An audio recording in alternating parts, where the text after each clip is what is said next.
Well, good morning. It's good to see a full room here. I didn't know we had that busy of an agenda today, Bob. You must have invited extra people. I don't know if we just have people we hire to sit in the crowd. No, I told him you were going to make a speech at the end.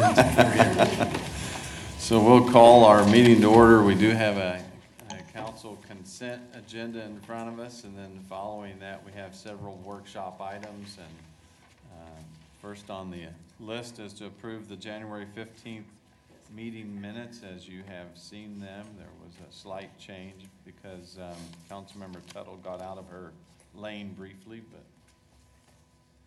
it reflects that she was not supposed to make that very first vote before she was sworn in. I know. But if there's no other changes, I would move that we approve the council meeting minutes for January 15th. Second.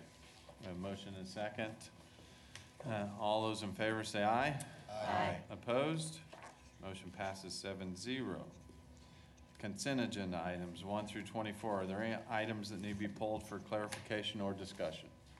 Mayor, I just wanted to pull 15 just for like a 2-minute discussion. All right, we'll give you a minute. Great. So, any other items besides item 15? Then I move we approve consent agenda items 1 through 24 with the exception of item 15. Second? Motion is second. All those in favor say aye. Aye. Opposed? Motion passes. Item 15, Councilmember Clendenin, what would you like to share? Mayor, I just want to bring attention to this because it's a great partnership in Hilltop between Dear Neighbor Ministries and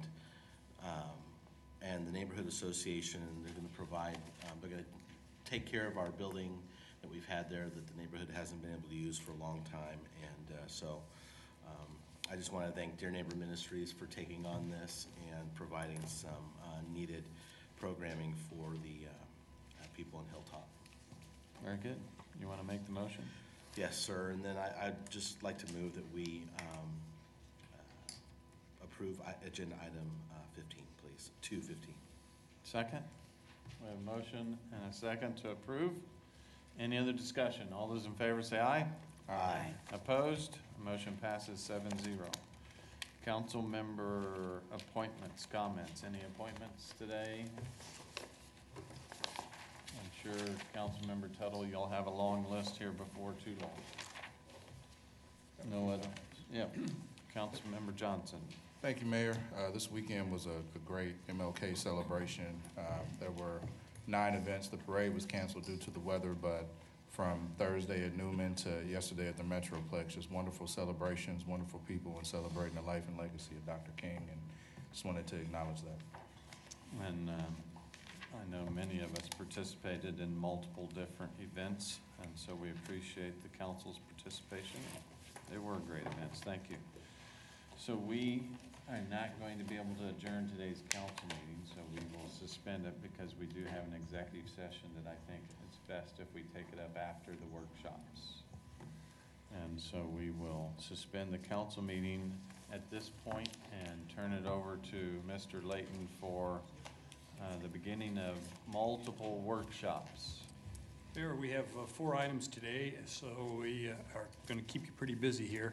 The first item is discussion of Project Wichita, an effort that took most of 2018, community listening and visioning effort conducted by the Greater Wichita Partnership, and I'm going to let them describe the process and the conclusions from the work and what's in their final report. I believe Aaron Bastian was one of the co-chairs, and I think he's going to make the presentation.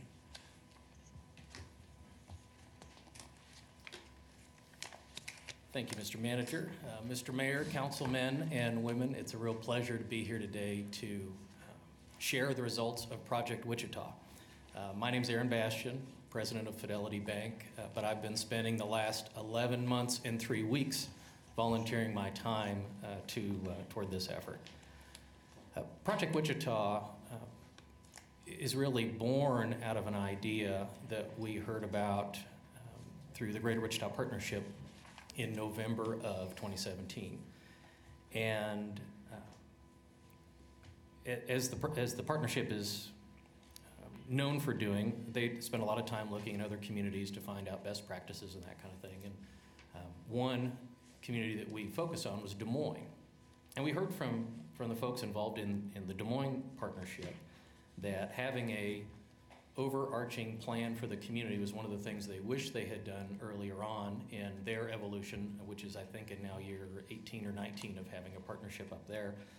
And it was something that really resonated personally with me and with other members of our region.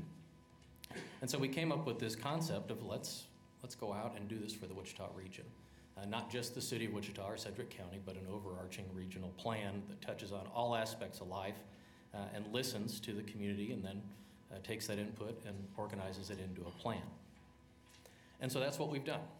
The goal was to get this plan in place and completed within a year. As I noted earlier, we're barely under that 1-year mark. We launched February 1st of last year, and glad to be at this point today. You're going to hear, besides from me today, you're going to hear from Misty Bruckner, who's with the Wichita State Public Policy and Management Center.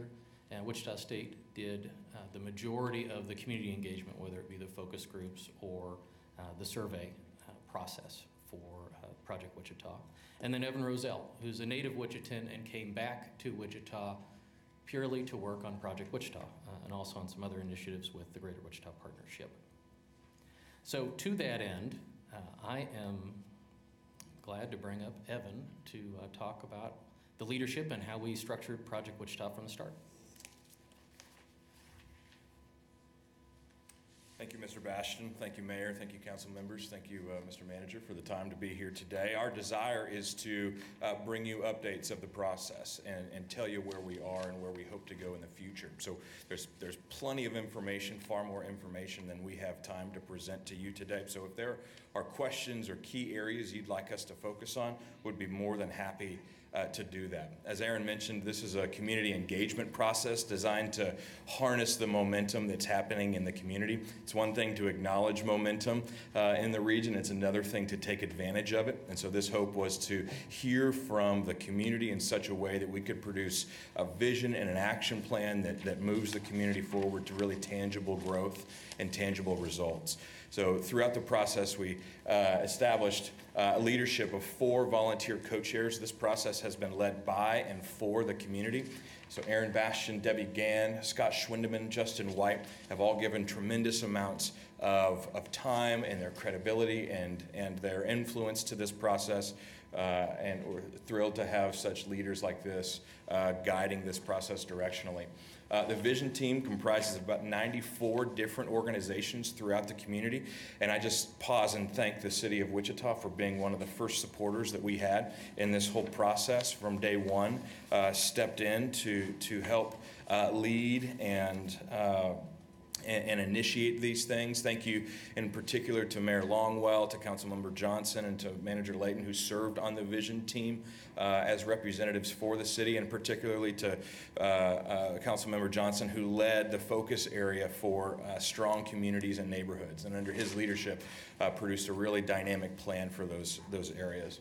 And as you can see, we've got a great diversity here of organizations, regional groups, urban groups, large for-profit companies, small nonprofit associations, different things like that. The co-chairs were very intent on having a wide and diverse source of input throughout this process. We talk about the process in 3 major phases: listen, focus, and share. Listen comprises the focus groups and the survey and hearing actively from the community. The focus stage was when we took over 2 million data points and worked with the vision team to translate that into action plans for the community. And then the share phase is the phase we're in right now. It's one thing to have right answers. It's another thing to take that back out to the community and share that so that we can cultivate a common vision and a common ownership toward these initiatives so that the community is working together.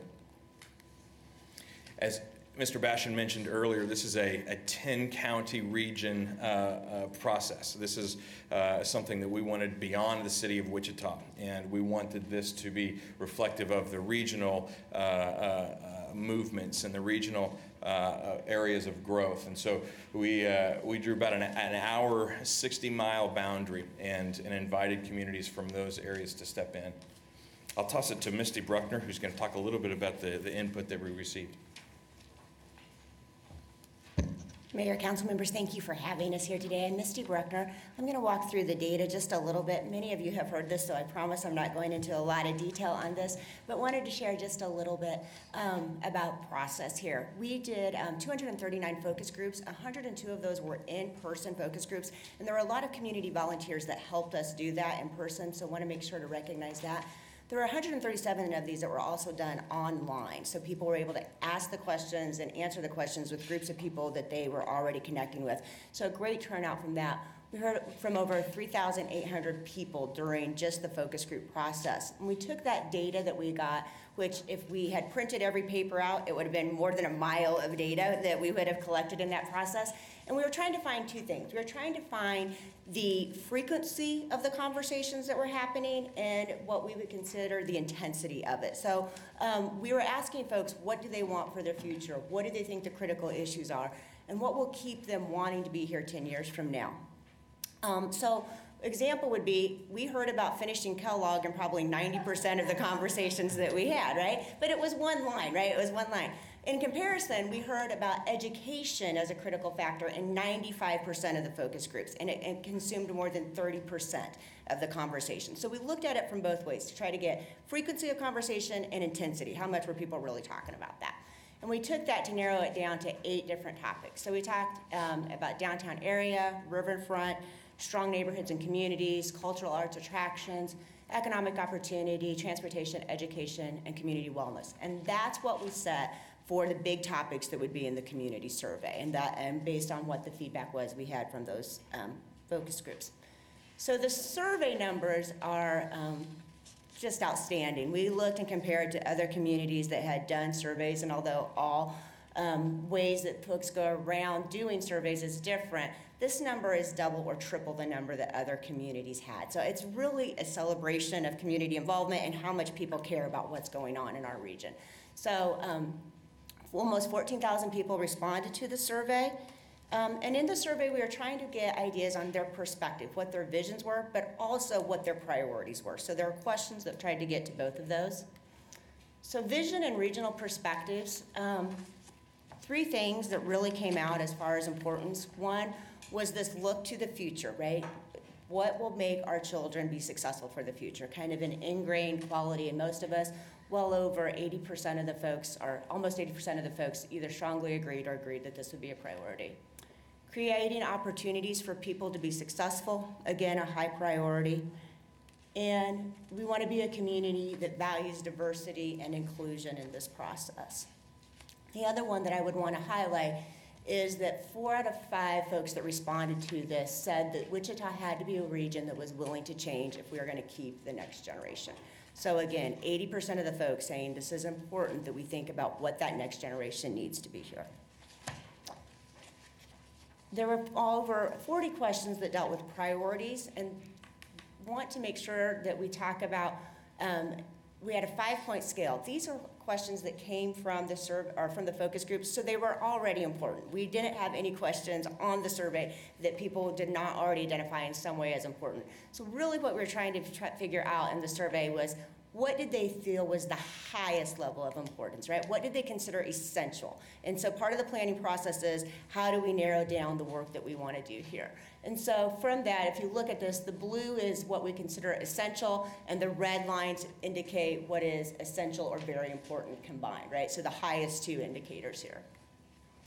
And of the top 20, which I'm not going to read through here today, but if you think of the top 20 in the terms of an overriding theme of keeping and attracting talent for our area, that's what they really focus in on. And they come in 3 different areas.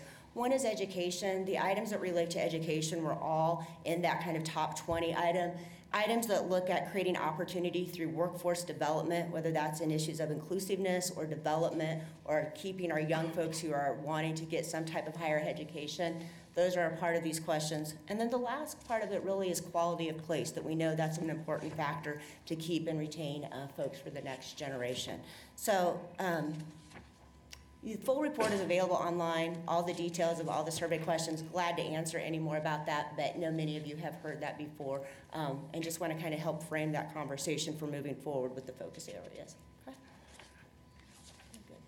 So just going through the process stage for this, what we looked at for this was, once we had kind of gone out and shared, we had used that information to kind of focus the areas, and then we started the work of trying to narrow that down. So, Aaron?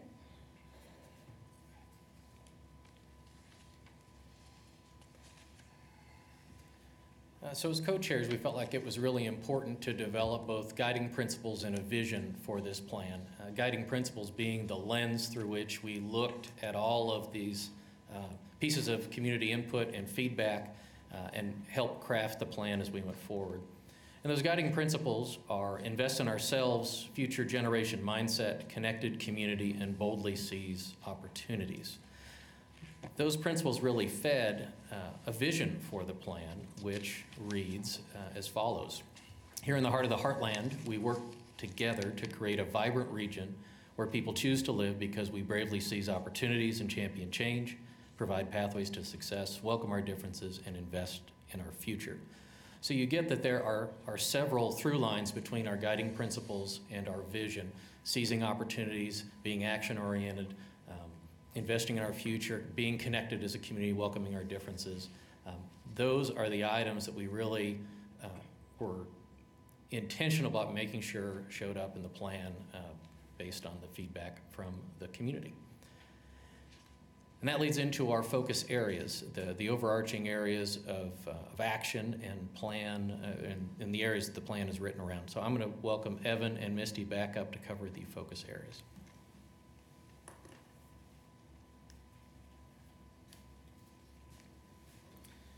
As Misty mentioned, 8 broad topics emerged from the focus groups, and through the survey work, those were distilled into 5 key focus areas.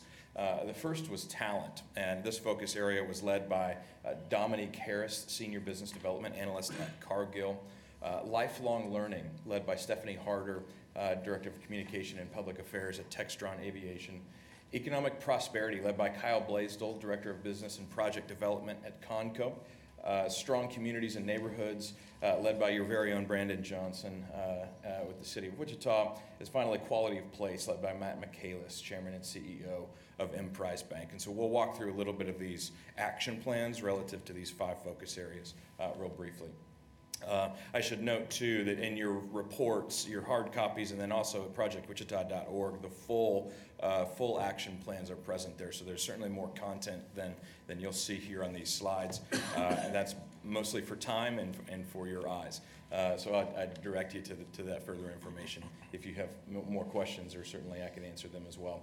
Talent, as Misty mentioned, was one of the things that rose really to the top. How do we keep and attract talent in our community? And when we say talent, we mean human capital in need. We mean people here who are trained to do roles throughout the region. And so the first is to attract and grow talent in the greater Wichita region, and several strategies relative to that initiative in the plans. Second is to implement initiatives to retain regional talent and promote opportunities for mid-career talent advancement. So one of the things we really heard was retention of the great folks that we already have. How do we do that, and how do we provide pathways for them to develop professionally? That's one of the major ways that we can keep that talent. I'll toss it to Misty real quick for lifelong learning. All of these focus groups areas were led from folks that were part of the vision team, but also experts within their content areas. They probably met 5 to 6 times over about a 2.5-month period to work on this. Several folks from the City of Wichita were critical for us to be able to move this forward. So lifelong learning, trying to think of this in 2 ways. What are short-term impact and what is long-term impact that we can have with lifelong learning? Really 2 critical areas that came out of this. One was a focus on literacy, and particularly the 3rd grade reading level for our region, knowing that each school district has different markers, whether that's private or public, but how can we help advance the region fully by making sure that we're focusing on the benefits of literacy. The second part of this was really to create the partnerships for students to be successful. So it's really how does the community wrap around education and be a part of this in a way that is effective and efficient for all those involved, and a real focus on the workforce development areas that businesses need immediately, but also long-term to move that forward. Strong communities and neighborhoods. This was a huge area that was looked at. 2 main areas that came out of this was to figure out how to create an idea of an anchor institution model so there's resources available in communities to address the different needs that each neighborhood has, and also developing toolkits that neighborhoods, no matter where they are, can use to do assessments and evaluation to move their neighborhood forward for that. And the second part of that was to address health and safety concerns within the neighborhoods, with particular interest in the mental health area that seemed to be one of the highest rankings from the survey, and an area that has some immediate and long-term needs that will benefit our community. The Economic Prosperity Action Plan had obviously several initiatives and strategies to it. The first is to grow jobs in existing business through targeted economic development strategies, as the partnership is continuing to finalize the regional growth plan, which really sets out some specific economic development strategies. We wanted to make sure throughout this whole process that Project Wichita, we weren't trying to reinvent the wheel where there are groups doing great work throughout the community. We wanted to avail ourselves of that information and that leadership, and so that would be an example of that. We also want to develop and strengthen regional entrepreneurship ecosystems. And we talk about ecosystems in the sense that there are many different facets that contribute to a healthy entrepreneurial community here. How do we make sure that we're growing in all those needed areas? Who are the key leaders there to do that? And how are we taking those steps forward? And finally, growing regional capacity for technology, industry, and talent. We're seeing through the economic development spheres that everything is moving toward technology and technology development. How are we positioning ourselves as a community, from the companies that are here, the way we're training workforce, the way we're educating students, things like that? How are we setting ourselves up for success in that going forward? And then finally, as Misty mentioned earlier, one of the major pieces coming out of our survey was talent. And we heard through focus groups and other places that, quality of place and talent, there's a tie. There's a tie between those two things. And so this focus team had a number of different initiatives, the first of which they desired a world-class facility to highlight our exceptional performing arts. Desired a state-of-the-art convention center to host local, regional, and national events.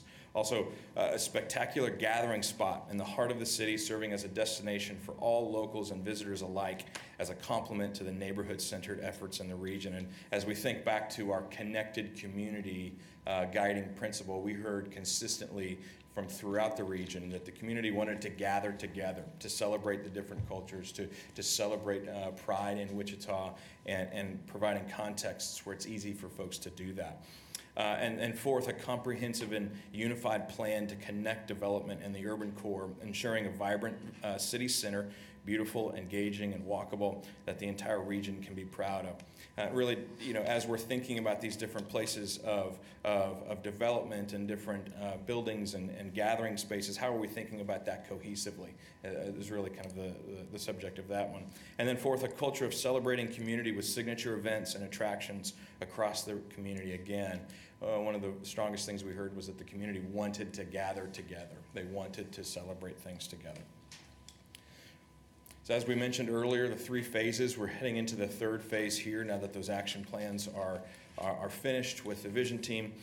We are taking this back out to the community, and so there are tangible ways that the community can help with us to do that. They can reach out to info@projectwichita.org, or just go to our website, projectwichita.org, to help us get in touch with organizations throughout the region where we can come and share this report, talk a little bit about our process and how they might be able to step in and help with that.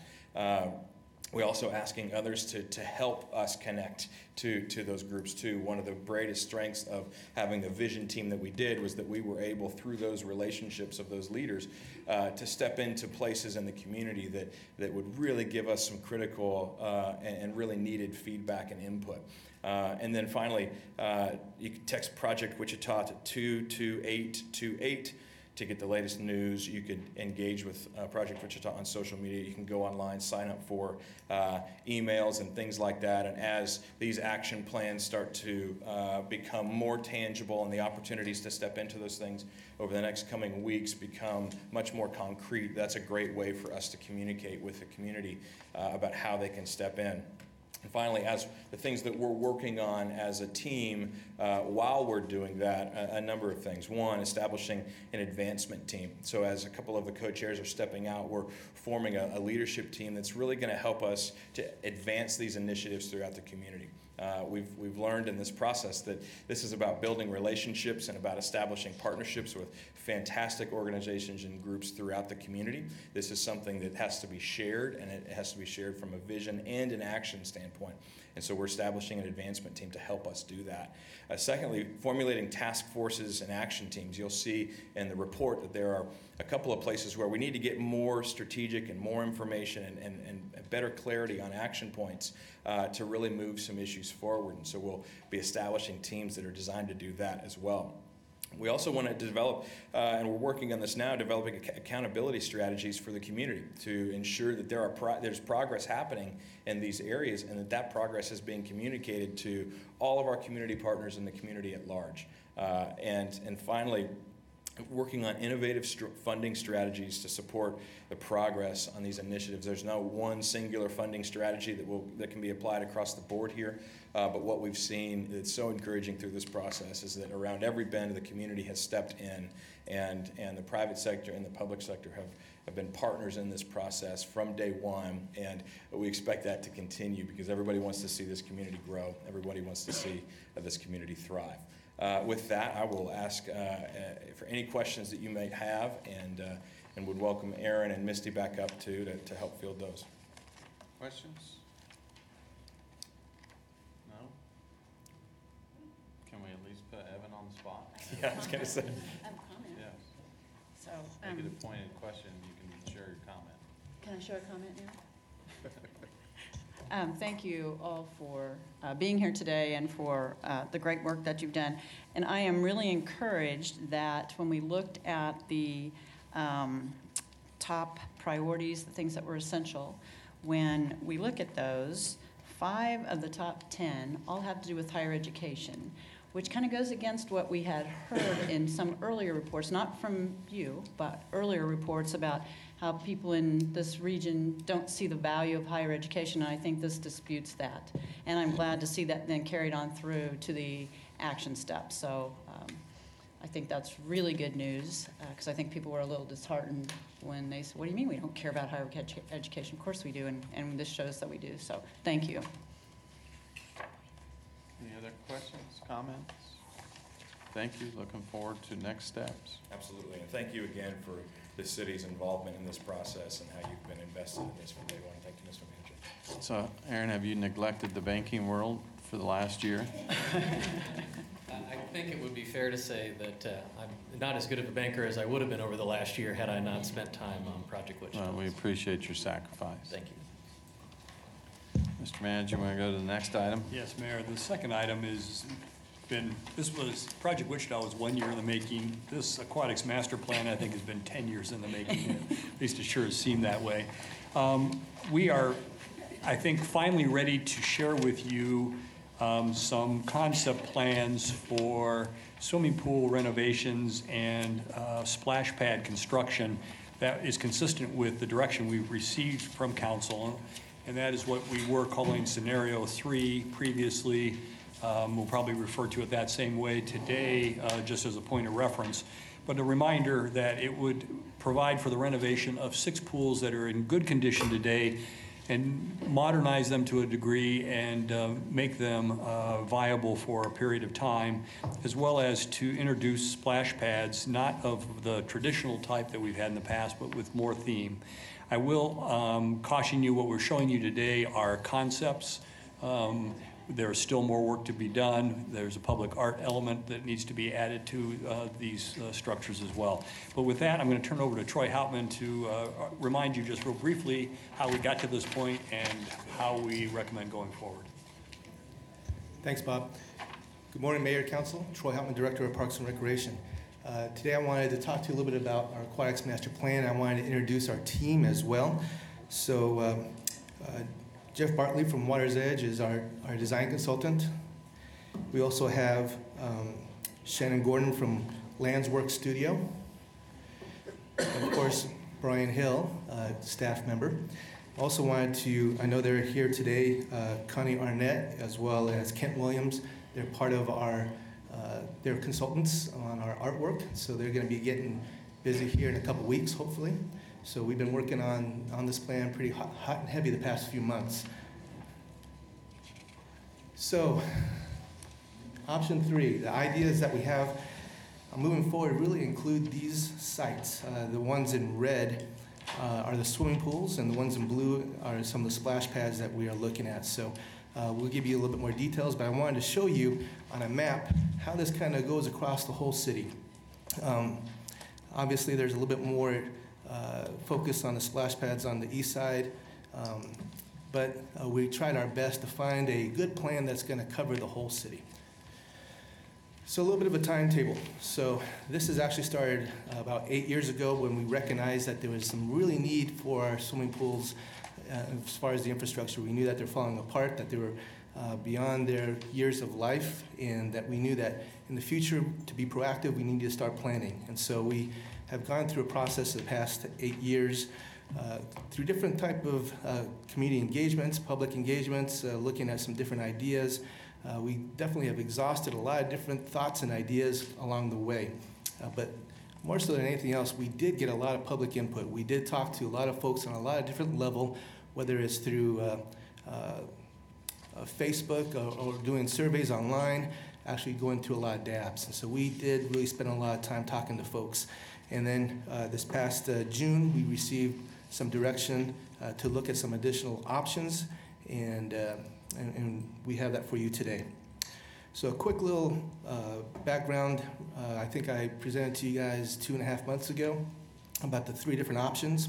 And I'm going to focus on option 3, which includes 3 updated neighborhood pools and 6 new splash pads.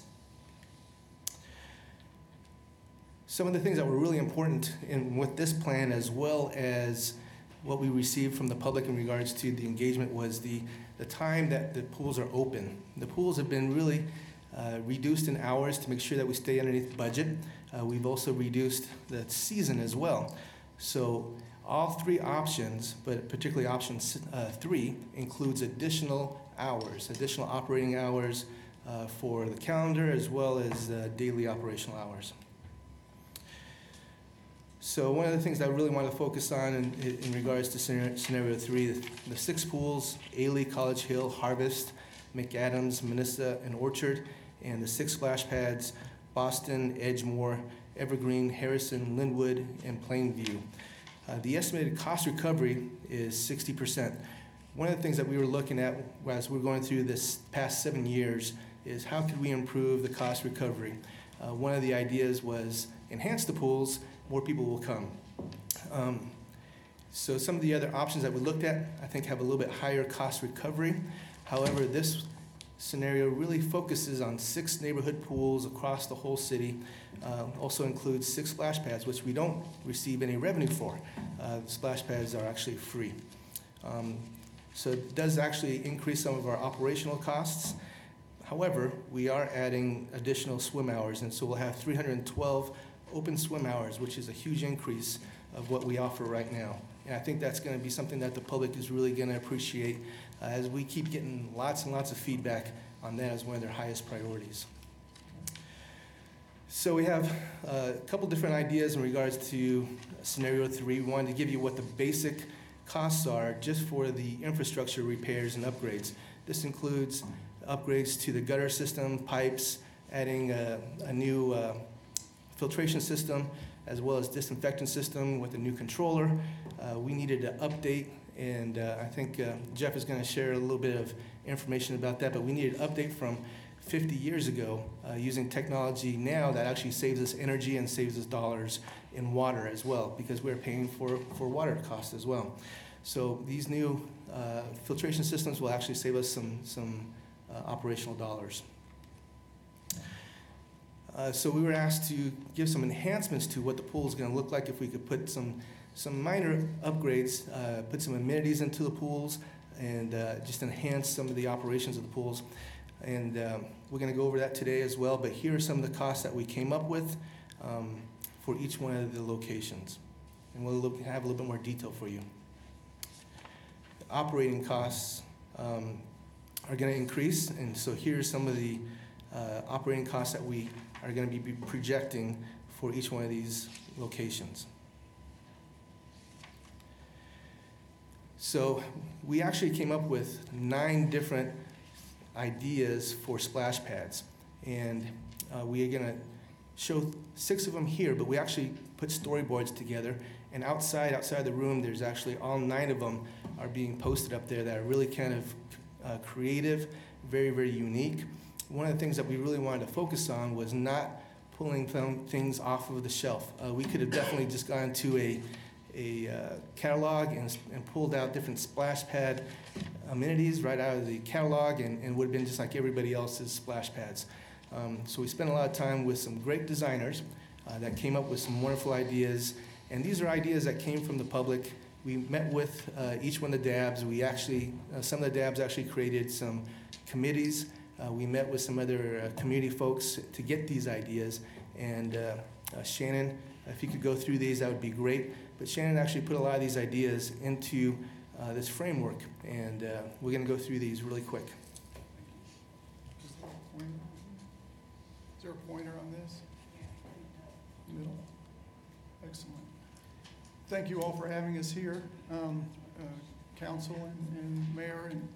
And this project has been really fun because it gives us an opportunity to kind of stretch our legs. A lot of communities, when they come to us for splash parks, they just want those store-bought items just sort of stuck in the pavement, traditional colored concrete. And so one of the things we worked on Buffalo Park. I don't know if any of you have seen Buffalo Park, but that was one of the first projects that I had done here in Wichita, and it gave us an opportunity to theme that park, that splash park, with its own personality, its own feeling. And I think that that's what has helped create the momentum for making these all individual and personal. The idea there would be that you could arrive at Wichita as a visitor and you could go see each of the splash parks. And not one of them would be the same. So this is the aviation-themed park at Boston Park. It starts with a renovated pool house. This is a little tot squadron where we'll have water jets that will periodically hop around each of these ground-planed airplanes.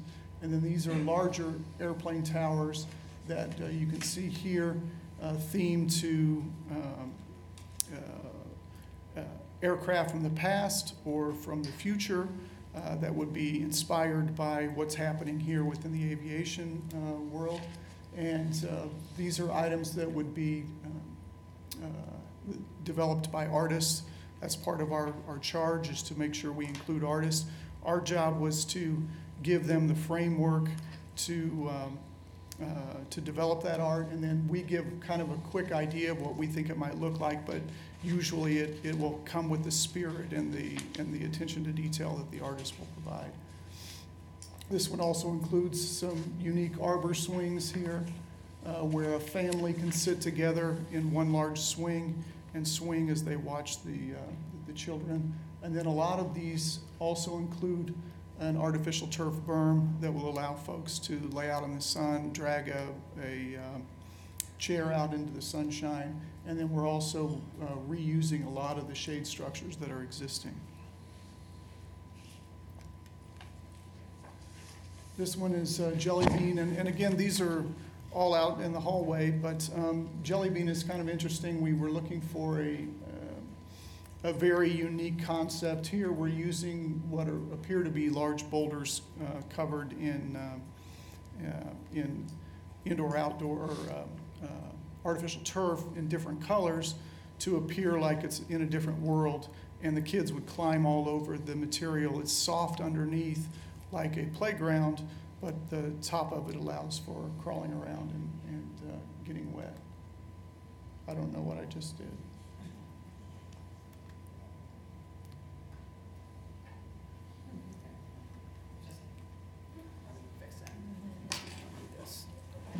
Sorry about that.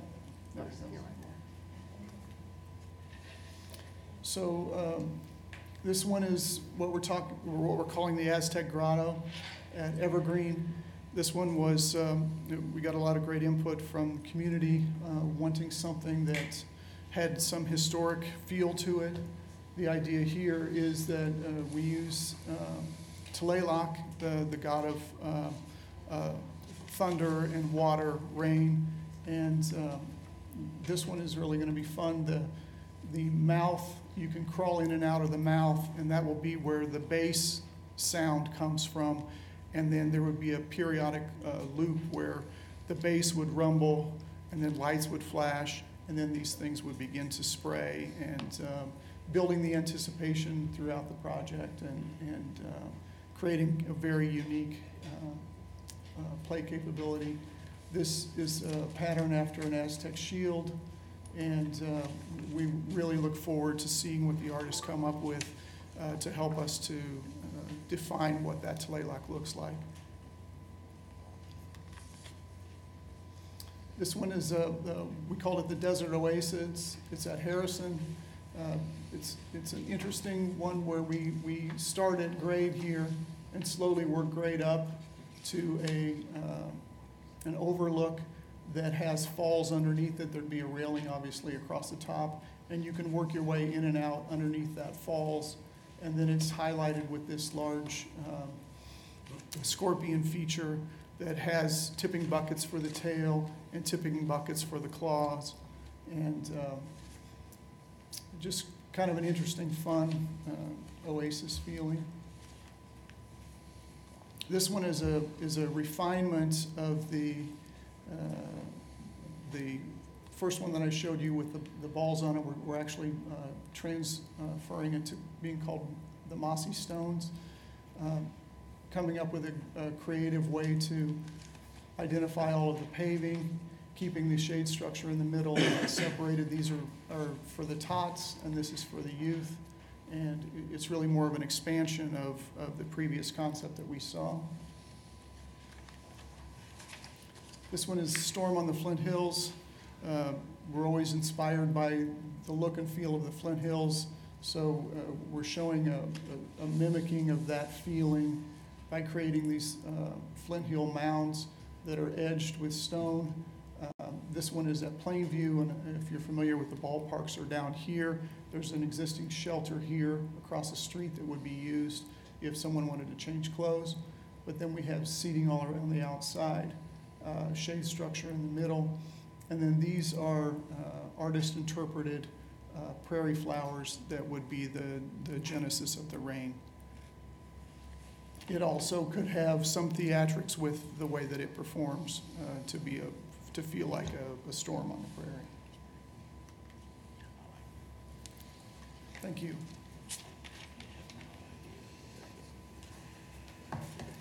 Thank you, Shannon. As you can tell, very creative. We got a lot of thought process going into it, and there's still a lot of thought process to finish it out. So the next step that we're looking at is Jeff is going to present some of the assessments of the swimming pools that we want to upgrade and make some changes to. So he's going to go through each one of them with detail, but very quickly. Good morning, Mr. Mayor, members of council. Thank you for having us.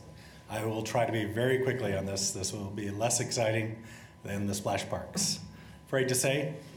We started the process with the swimming pools first with an assessment of what you have, and this slide here represents one fact that you have is that many of those pools, majority of them, are built similar era, and they have very similar characteristics and thus very similar conditions that need to be addressed. And each one is, you can see, is a common L-shaped main pool with a separate wading pool. Because of the age, you have an outdated filter system.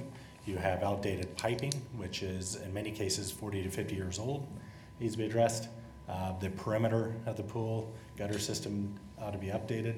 And then each of them lacks many modern aquatic center features that attract attendance and help your bottom line on your operations.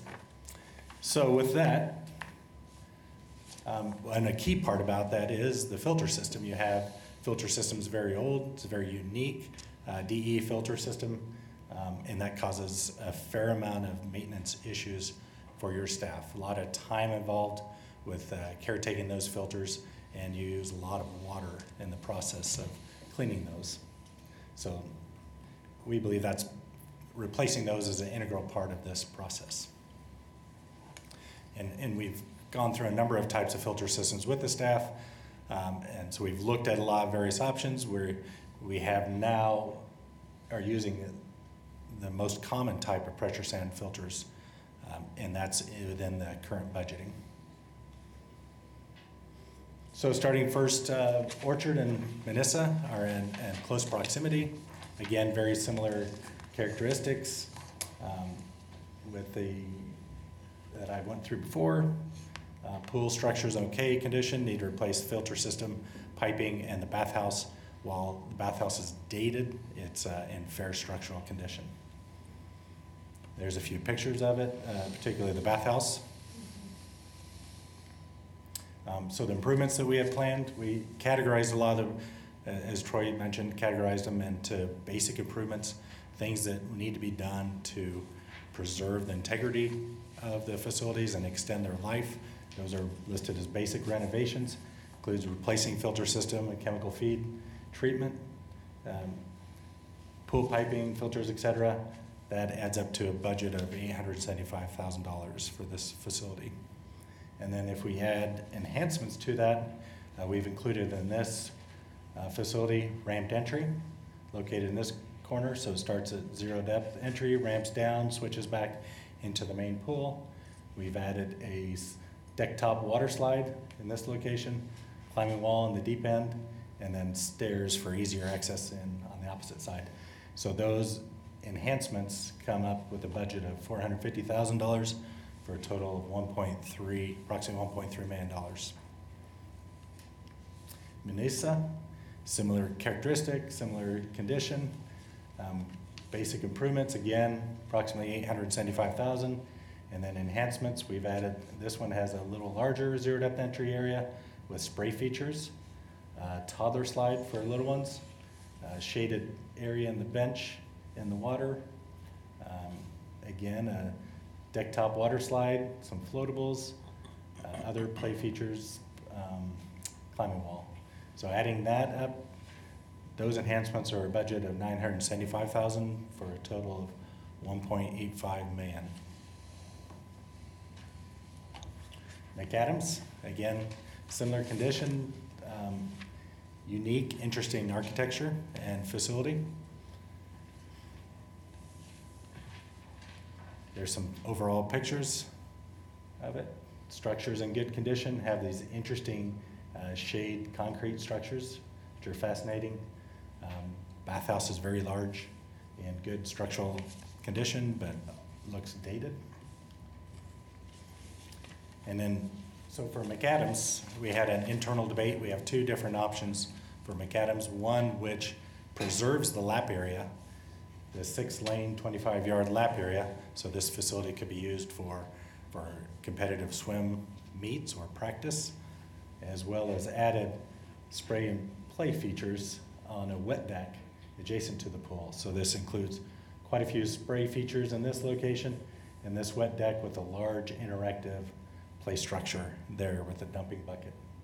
And then again, climbing wall in the deep area.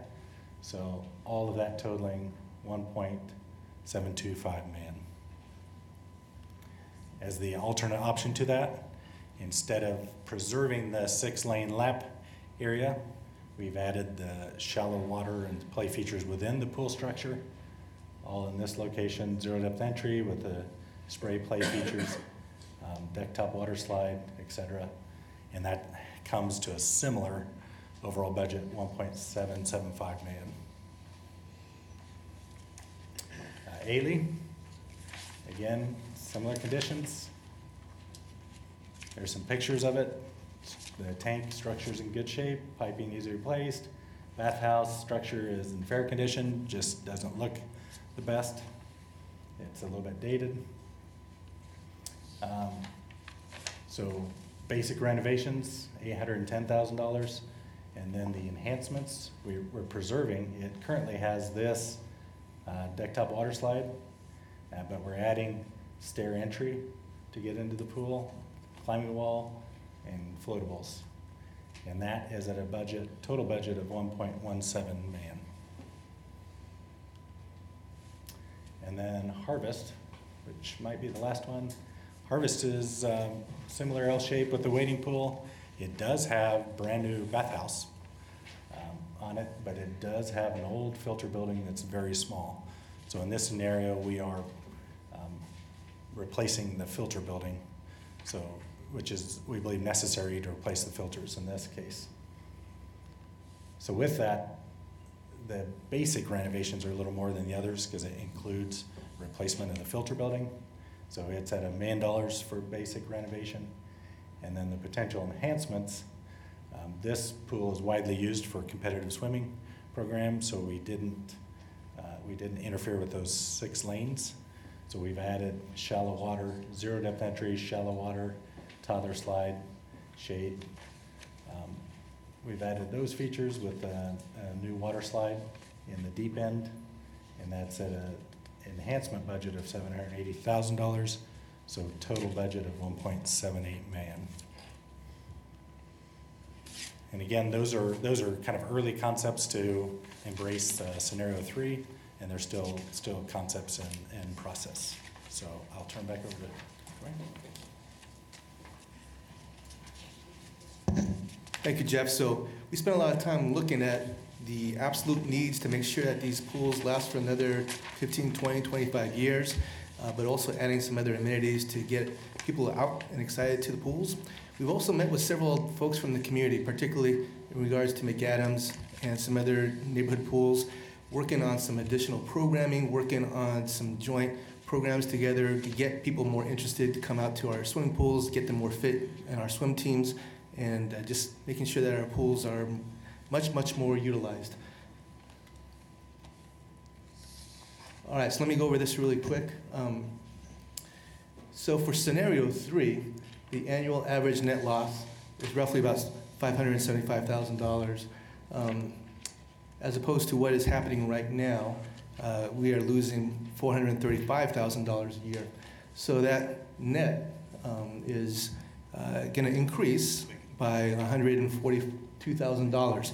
But that also includes a lot more operating hours. That also includes a lot more opportunities for people to swim. That also includes the operating expenses that are going to support a more robust swimming season.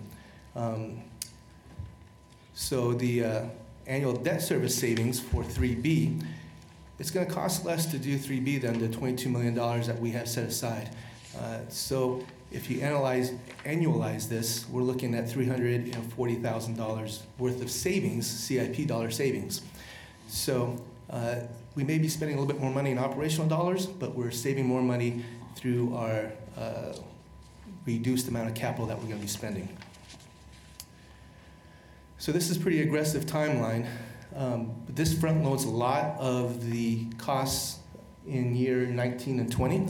That means we would need to move quickly in regards to approving the plan, getting this in front of the DABs in the short term, getting this in front of the design council, and getting all the CDs in place, and then start doing some of the bidding.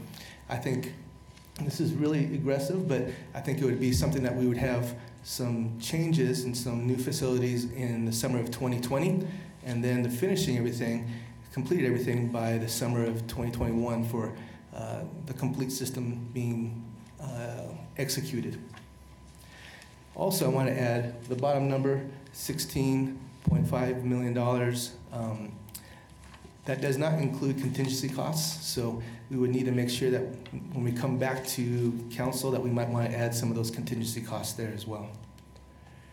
So the next steps that we have, we want to review the third step with the third option with the district advisory boards. We want to present the third option to the park board. If there's any feedback that might need some tweaking, we want to incorporate those into the final draft plans and then present option 3 to the city council for recommendation and incorporating the plan. We would like to come back hopefully in February. That's pretty aggressive. That means we need to get to the DABs rather quickly and then get to the park board as well. So, any questions? Thank you very much, Troy. I would have liked to have seen I know everybody knows where these pools are, but I'd like to have seen an overall map with the water parks, and just so we could better understand the geographic location of everything. And I am curious how we. on the front page. It's at the beginning. Well, this is just the revised, not all of it. I think you're talking about Yeah, I every wanted to see. pool, Yeah. every everything. system. So I wanted to just find out how we made these. Was it on population density or was it on the ease of getting to the pool, or what kind of factors did we look at? Okay, so the map does include the 6 swimming pools that we will be operating. So those are the swimming pools. What we don't have on here is all the splash pads. These are the new splash pads, but we have existing splash pads as it is. One is right downtown, the other one is Buffalo Park, and so I think we have another 4 or 5 splash pads that's in this inventory. So this is 6 splash pads that will be added to it. So what we did in regards to prioritizing the swimming pools was we looked at a couple different criteria. We looked at the usage, we also looked at the current status of those swimming pools. Which swimming pools are in the best shape? Which ones are going to have the least amount of dollars going into them to make repairs, to make upgrades? Which ones are going to last the longest? And so these 6 swimming pools are the ones that we did some evaluation with internally. We also used our consultant to tell us, as they went to go inspect each one of them, what might be some hidden problems. And these are the 6 strongest swimming pools that will last the longest, particularly with the upgrades that we're going to be putting into them. So those were some of the things that we looked at. We also tried to make sure that we were geographically trying to put them everywhere in place. But this means 6 swimming pools. That means 4 swimming pools that we won't be using. That's currently in our inventory right now. Okay, so it sounds like most of the research was done on the conditions, or what was going to be the least cost prohibitive to fix up. But I'm curious what we did to ensure attendance numbers are going to be stronger. So we looked at the attendance numbers as well. There's some swimming pools that are pretty close in proximity, so we looked at those as well. But I think what's going to be a big factor as we move forward is not necessarily working on old history of attendance, but what programming are we going to do to enhance it? What kind of amenities are going to be put in there? I think we as staff can work on making those programs a little bit stronger. As I mentioned earlier, we're going to be working with the neighborhoods as well and working with other partners to get people to come to our swimming pools. And so we understand that that's a big concern of making sure that the attendance is high, and we want to make sure that we work all of the angles and use all of our resources to make that happen. If I could jump in, just a reminder, this is an evolutionary process. And when we started this, there was a pretty exhaustive analysis, not just of our own pools, but where pools were located throughout the metropolitan area, whether it was homeowner associations or whether it was other public pools or YMCA pools. And our first recommendation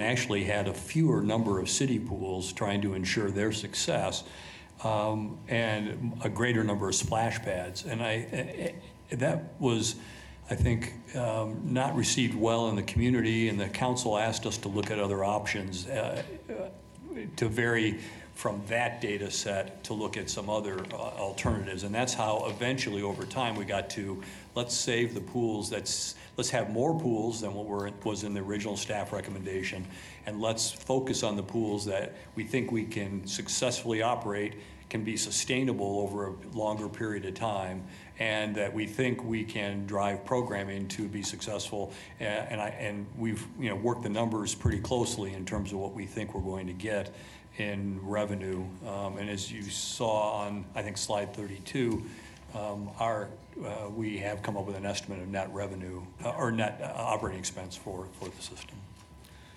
Also like to add, I think with the reduction of swimming pools, we're going to be pushing people more into the existing swimming pools that we have. And we'll work with transit. We worked with transit the past couple of years in regards to trying to get more folks to come to our swimming pools. So we want to make sure that we work on that angle as well. I guess my only concern is that I don't know that it offers much for the south and southwest portion of the city. I mean, it seems like there's a big hollow there, so I realize we've got a nice YMCA pool down south, but it seems like there's a pretty big opening there on the map. Yeah, we'll be losing Boston and Linwood, but then again, we'll be pushing everybody towards Alien. So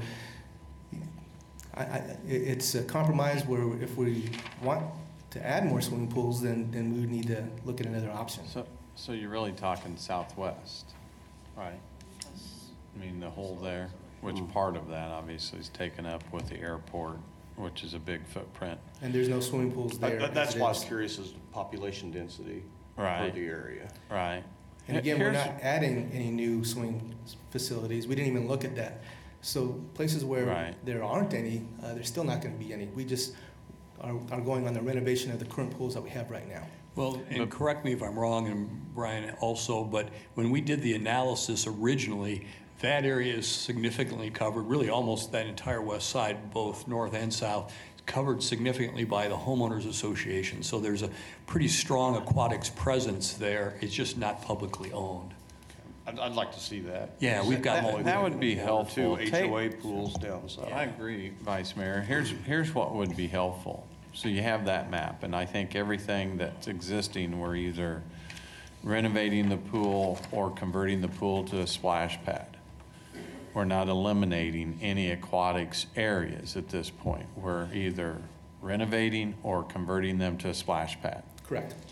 But what would help is to show all of the public pools that we would call public pools, which HOA would be a public pool on a limited basis, We've got that. and the YMCA pools. That's So- been included in the aquatics master plan, and so We can, yeah, we'll just get that back we out. have Yeah, and lay that all on one map. Sure. Yep. There were some others. Yeah, Councilmember Fry. Thank you. I certainly appreciate renovating the old structures and finding new life for them. As someone who's had eye surgery and other physical ailments, teaching an old dog new tricks is nice. Because some of these pools that were built to last, and upgrading the filtration systems and making some new amenities can get us much longer life and use out of them. So I really appreciate that. My question is, and I don't know if we have the right mechanism for this or not, but creating an endowment of some sort so that we have dollars to keep these pools and systems upgraded and maintained so they don't fall into the disrepair and the challenges that we've had over the years. Seeing the significant savings in the CIP is, I don't know if there's an opportunity there, but creating some type of fund so that we keep these maintained over time and try to get every little bit of life out of them. Because especially with the splash pads, you know, the kids use them and they'll use them in ways we didn't anticipate, right? And hanging off of buckets, I hope that doesn't happen, but you know, if they're not working and if they're not up to date, then people aren't gonna use them. And it goes for the bathhouses and everything.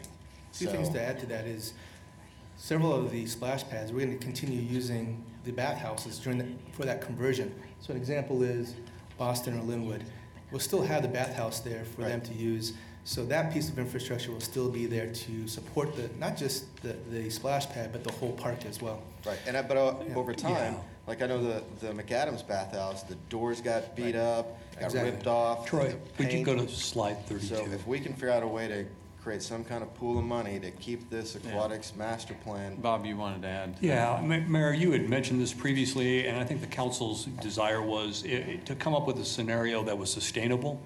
And so if you look at slide 32, that shows the net operating subsidy, but it also shows the debt service savings from this initiative. And what I had intended in the 2020 operating budget was to take a portion of that debt service savings and actually transfer it to the operating budget so that we can offset the 142, but also then hopefully have some money set aside for exactly what Councilmember Fry is talking about, so that we don't have to worry about the aquatics program year in and year out, and what do we have to cut in order to be able to make the kind of... And endowment wasn't the right word. No, that's Having exactly... a dedicated fund that can't be touched from any other demand or need. If we make that shift with the mill levy during the 2020 budget, we'll be able to have that sustainable.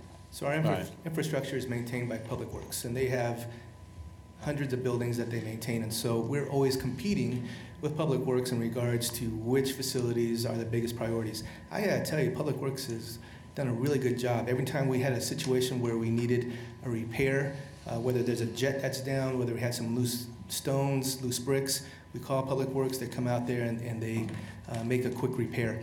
Now, they're putting Band-Aids, not just on this piece of infrastructure, but this is the same story. I'm helping Mr. King here with his story.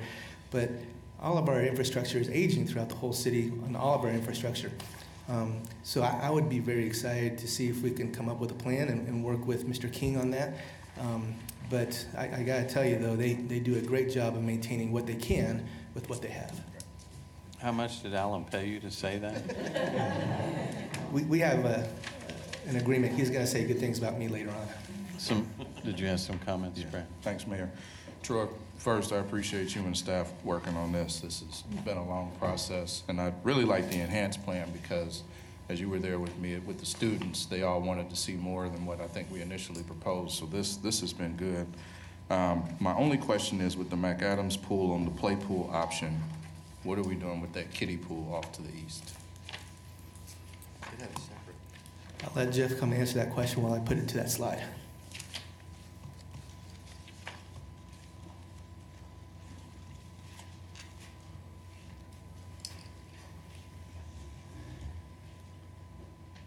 In this option, what we're doing is we're taking the wading pool area, those depths, and we're integrating it into the main pool. So we are integrating it into that, providing that area, putting the families together, and we're also relieving some of the stress on the staff having to have additional. So I see guards that and stuff. expansion, but the kiddie pool is off to the east and south of that. Yes, these areas. So the kiddie pool is 12 to 18 inch deep water. Yeah, the little white octagon. Yes, and we're putting that 12 to 18 inch deep water inside the existing footprint of the. So what are you going to do with the existing kiddie pool? We're gonna fill that. We're gonna make a deck level area and put shade in that, so it's a kind of a lounge, passive hangout space. Awesome. Built into the existing. Was there other Go back comments? to, go to the other one then. Because you have the other The option. first McAdams Right, option? that one, because you Yes. have the wet jet and then you have a splay part to the right. Yes. Okay. And in either case, so in this case, we're replacing it all with wet deck area in this option. But again, these are early options, and we're flexible on that if tweaking any of these options. So we mentioned, obviously, expanded pool hours. What we haven't shared with the public is typically what the splash pads will operate. So what's the hours of the splash pads? So we've had the splash pads operate anywhere starting at 10 or even 9 a.m. and going until 8 or 9 p.m. We can adjust those. Working with Public Works, it's all on timing systems, and so they're not operated with staff, and so they're not maintaining it. But we will have, this will also give us some opportunities to send staff to each one of the splash pads and make daily visits to make some cleanups and just double check everything and double check the chemicals as well. But that's really expanded hours, and that's And then 7 what's days a the week. season? And through the whole season, you keep getting ahead of me. I'm gonna get there. So we're probably looking at early May all the way through October that we can actually operate the splash pads. Thank you. I thought you were going to be quick. Go ahead, Cindy. and I'll follow. I have a question, Troy. I'm trying to reconcile this. On slide 8, are all the costs of the enhanced pools and splash pads, but they don't match the numbers on each of the individual slides. And so I'm trying to figure out, am I missing something?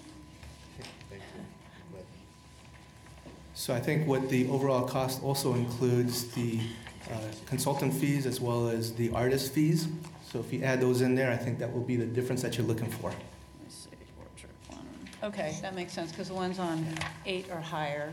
Okay. That's correct, yep. Thank We you. did this, we added it into the overall because they're working on all of the projects at one time. We didn't individualize it to each project.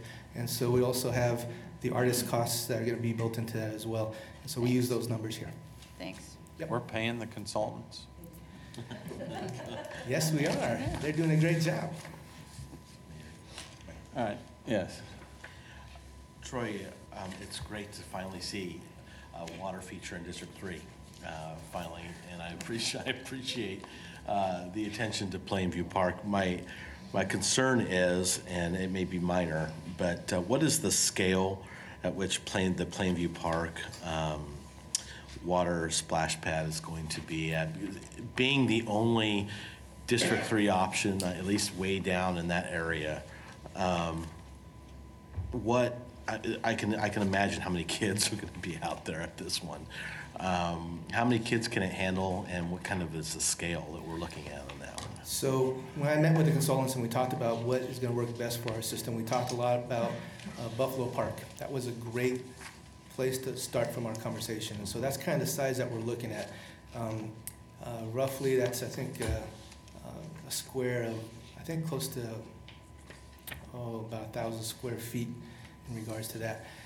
Buffalo Park, the first few months was slammed, was busy. And of course, anything that we put in there new, it's going to get well used. But I think it kind of balanced out, and this would be the same way, especially because we're adding so many more amenities throughout the whole city. I really think it's going to balance out pretty well. So I'm not too concerned about that. Well, just knowing the demographic in the Plainview area and knowing that many people don't even have air conditioning down there, and it being in transportation issues for people that live in that area, I just have a concern that it's going to be heavily used throughout the season. I don't know if you'll see much of a drop-off. I hope you're right. I'm just concerned about safety, packing kids in there and the whole. And again, we have some other nearby splash pads that hopefully we can work with transit to get people to different places that we want to get them to. Yeah. All right, thanks. Any other comments? Thank you. Thank you. We're going to leave the storyboards for the splash pads back outside, so if you guys want to take a look at those. Mayor, we'll go ahead and get that additional information to you, and then if we don't hear otherwise, we're going to finish the designs, and then you'll see them as they come up as projects. Yeah, but when you share with the district advisory boards, make sure that additional overlays are out to the public. Got it.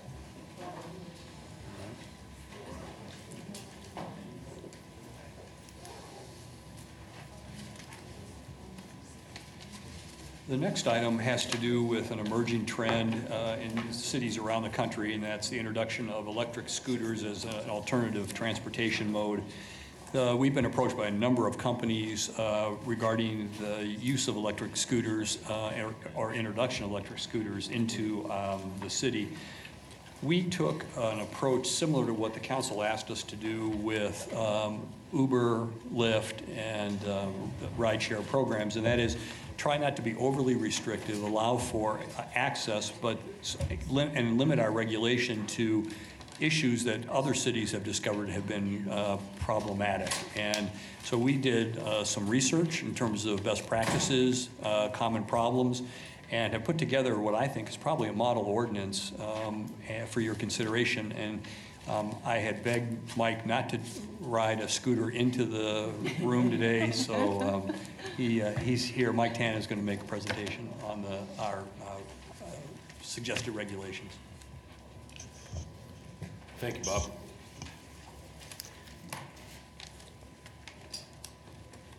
As you know, we've been approached by a number of scooter companies of varying sizes concerning them deploying into our area.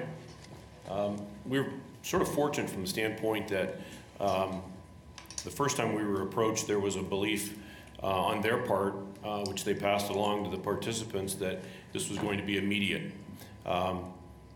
Fortunately, Dante and myself and a number of team members had an opportunity to speak to them, and we were able to slow down the process, and I think they finally all realized we do have winners in Wichita. I know Bird was in, and they made a visitation to WSU, and the guy was from California, and he was shaking like a leaf. And the very next day they called and said, you know what, let's talk and let's think about this, and we'll see how we're going to deploy.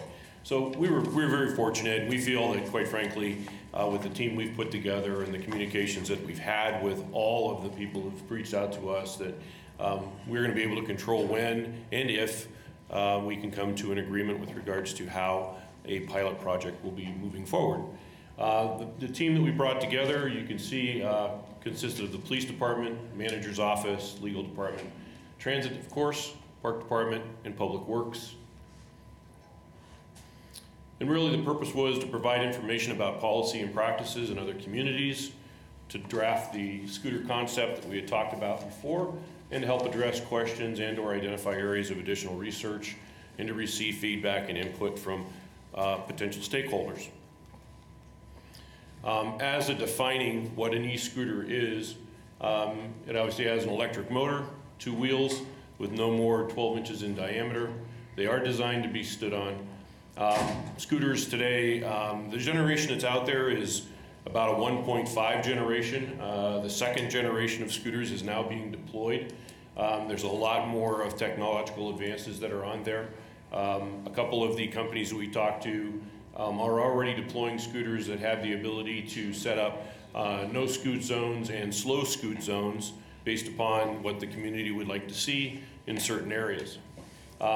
One common thread that almost all of the scooter companies brought forward was the first mile, last mile solution, how that applies to transit and also how that applies to destinations. So it is a connectability, especially in downtown areas, for people that want to utilize that type of system. I included a hyperlink onto the electronic version of what you have. That is basically a how to use scooters, and Bird puts that out. I would suggest that you take a look at that. Bird is the largest scooter company that has approached us.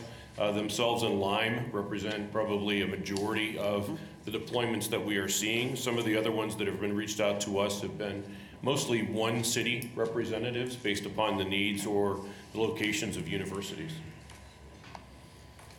The companies so far that have reached out to us consist of Bird, which is deployed all over the country, Blue Duck, which is located down in San Antonio, Gotcha currently exists in Fort Lauderdale, Razor is starting to make some market penetration, and then Wind is another. They mostly concentrate on large urban universities. Some of the deployment places that currently exist, you can see there are quite a few of them. And there's a lot more than that currently we actually pulled up some information to just give you an idea of where current deployments are being seen. How we attained current practices, Tool Design's currently doing some work for us in other areas. We brought them in to provide us, and you have a copy of their report. They looked at 13 communities. They looked at the varying fleet size. They looked at the operations that were currently deployed. The data sharing practices of between the cities or the universities and the scooter companies, fees, permitting, licensing, policies. And we use that to help to develop our draft that we currently have that you have a copy of. The draft that we are looking at draws a lot from the Kansas City, Missouri and the Columbia, Missouri plans that are in place right now. And Bird also provided us with their pilot document, which is very much similar to what it is that we saw in those two areas. We felt it would matched a lot of what we were trying to accomplish here in Wichita. Our draft policy that we looked at had to do with a number of different things, but we wanted to make sure that addressed the needs of multiple scooter companies.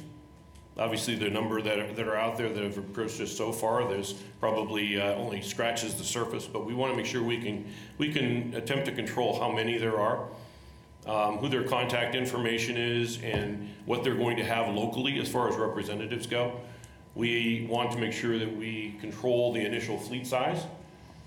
Some of those numbers, as you see, that would be the 100 to 500. There's some that don't even deploy anywhere greater than 100. Your smaller ones, but your Birds, obviously thousands is what they sometimes deploy in large areas. We don't anticipate that being the case. Bird has said that they expect to be market fair share, and that's about it.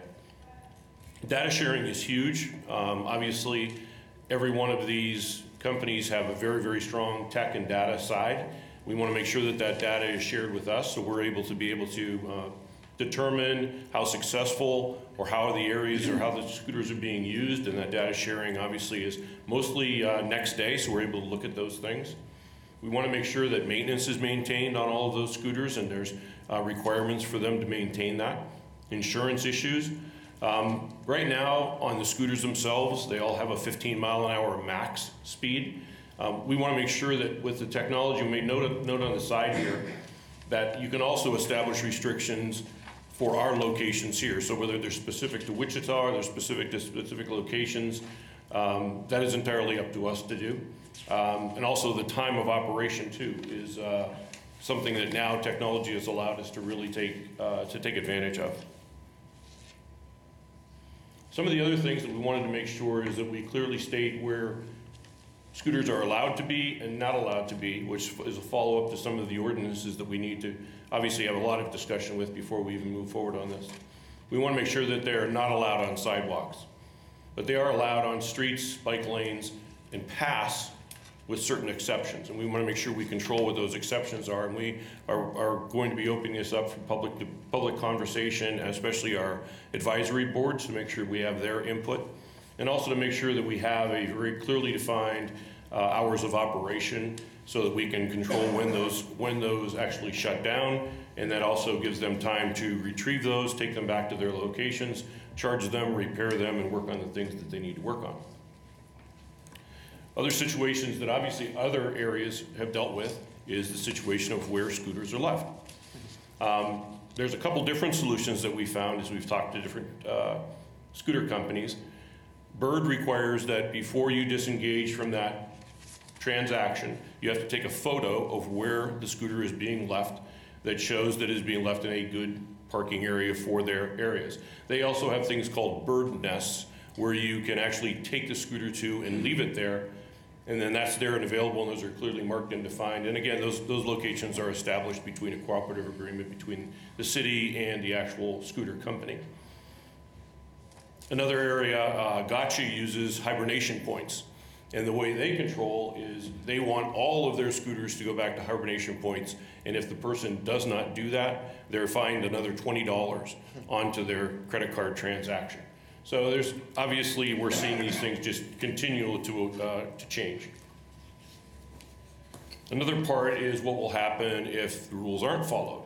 So we wanted to make sure that we were starting to address those issues. So some of the things that we found that were very consistent in the other policies that are out there is that we expect a 2-hour response from the company from any violations that are reported to them, to us, or if someone reports to us, let's say that there's a scooter, we expect a response from them within 2 hours. If nothing is done in 48 hours and that scooter is still there or still located at a place, we can retrieve that. One of the things we talked about is we wanted to make sure that this was not a burden on the police department and the other people around. So obviously transit is going to take a very strong approach towards this. We would anticipate that if there were to be a problem with impounding, that would be done at the transit facility. We have a number of people out on the street every single day. We're running buses on weekends until 1 o'clock in the morning. We have supervisory staff that's out there, so we would hope that we would be able to retrieve a lot of those on our own, and then obviously force the scooter companies to be proactive in how they do that.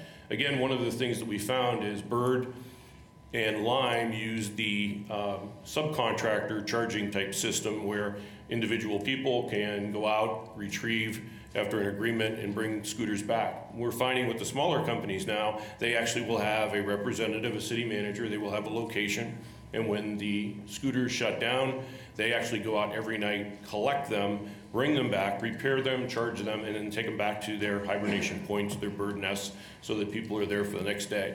So again, I would anticipate that's probably going to be the way Bird's going to go too, because they are seeing that market share is being chipped away, because that's a very comfortable way to deal with that from the city's standpoint. So we're obviously finding that things are changing almost as we speak. Some of the fees that we talked about is obviously if we do have to impound that, we feel that $32 a day is what we're seeing in most of the other cities, and we feel that that would be something that would be acceptable here. There's an annual administrative fee, depending upon the size of their deployment, between $500 and $1,000. And also, too, there's a general fee that would be applied every time a scooter is rented or used. The first 25 cents comes back to the city. Again, we got that from a number of cities. That seems to be a fair and pretty average fee with regards to each individual time that a bike is, or that a scooter is used. The municipal code changes that we need to address and that you'll need to address as we move forward on this is obviously for the use of scooters in bike lanes and on paths, because they are motorized, they have an electric motor. We want to make sure we prohibit the use on sidewalks, we prohibit parking in selected areas, the ability for our staff to impound scooters, and the requirement that all operators must be 18 years of age. You maintain a contract with the scooter company, so you have to be 18 in order to be able to do that. So we want to make sure that that is being done and verified to the best of their ability. Our next steps are, we did receive comments from Bird, so we're going to go back and we're going to look at those comments and compare those to what we have. They were very interested in seeing where we came from and how we drafted what it is that we drafted. So we'll continue to carry on conversations with regards to them. We will complete a proposed draft. At that point in time, we feel it's necessary, and we feel it should be, that we want to go out to the advisory boards that would all be impacted by this, Wichita Bike and Pedestrian, obviously the Transit Advisory Board and the Park Board, to make sure that we get their feedback as these things, since we've been able to get the process and make it controllable, we feel that this is the best way for us to put together and to bring forward the best thing for the city of Wichita.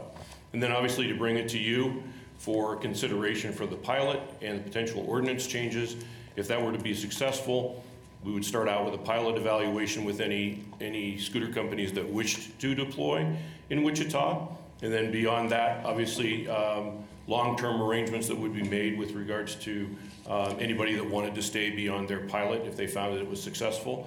And again, we feel that a lot of these things are going to be dynamic and ever-changing, and we want to make sure that we are responsive to those things as they arise. So with that, I will open up to any questions that you may have concerning scooters at this point. Any questions? Not so much a question, but just a comment. I think you're fast becoming more than a transit department and a multimodal department. Thank you. I think these type of solutions, just like our bike share, Uber, Lyft, having more opportunities for people to get to that first mile or that last mile has to be part of the solution. My scooter days are past me, so I'm glad we have the cruiser bikes and the bike share. I can ride those. But I think you've addressed a lot of the concerns that I have seen in other markets that have already established scooter programs. Again, the rules of the road, making sure pedestrians are first and foremost. And then I've seen a little bit of the let's just call it drop scooters, where they're not taking care of the parking. So I'm glad to see the Bird's Nest, or the, what was the other one you called? Hibernation points. Yeah, I'm glad to see that the scooter companies are taking that under advisement and doing something, because it can get a little messy and block driveways and private property. So I think that's got to be a key piece of it. So I'm thrilled. Last thing I would like to see is bring it to my advisory board, and I think probably other advisory boards should see it as well. I imagine most of these will be kept downtown, but everyone in the districts will come downtown and use them. So I think it's important that we get out to those advisory boards as well. And WSU also will be involved. I think three of the scooter companies actually reached out to WSU, and they were referred to us by WSU. So I think the fact that that's an urban university is going to probably be an attractive positioning point for some scooter companies. Neat stuff. Councilmember Clickman?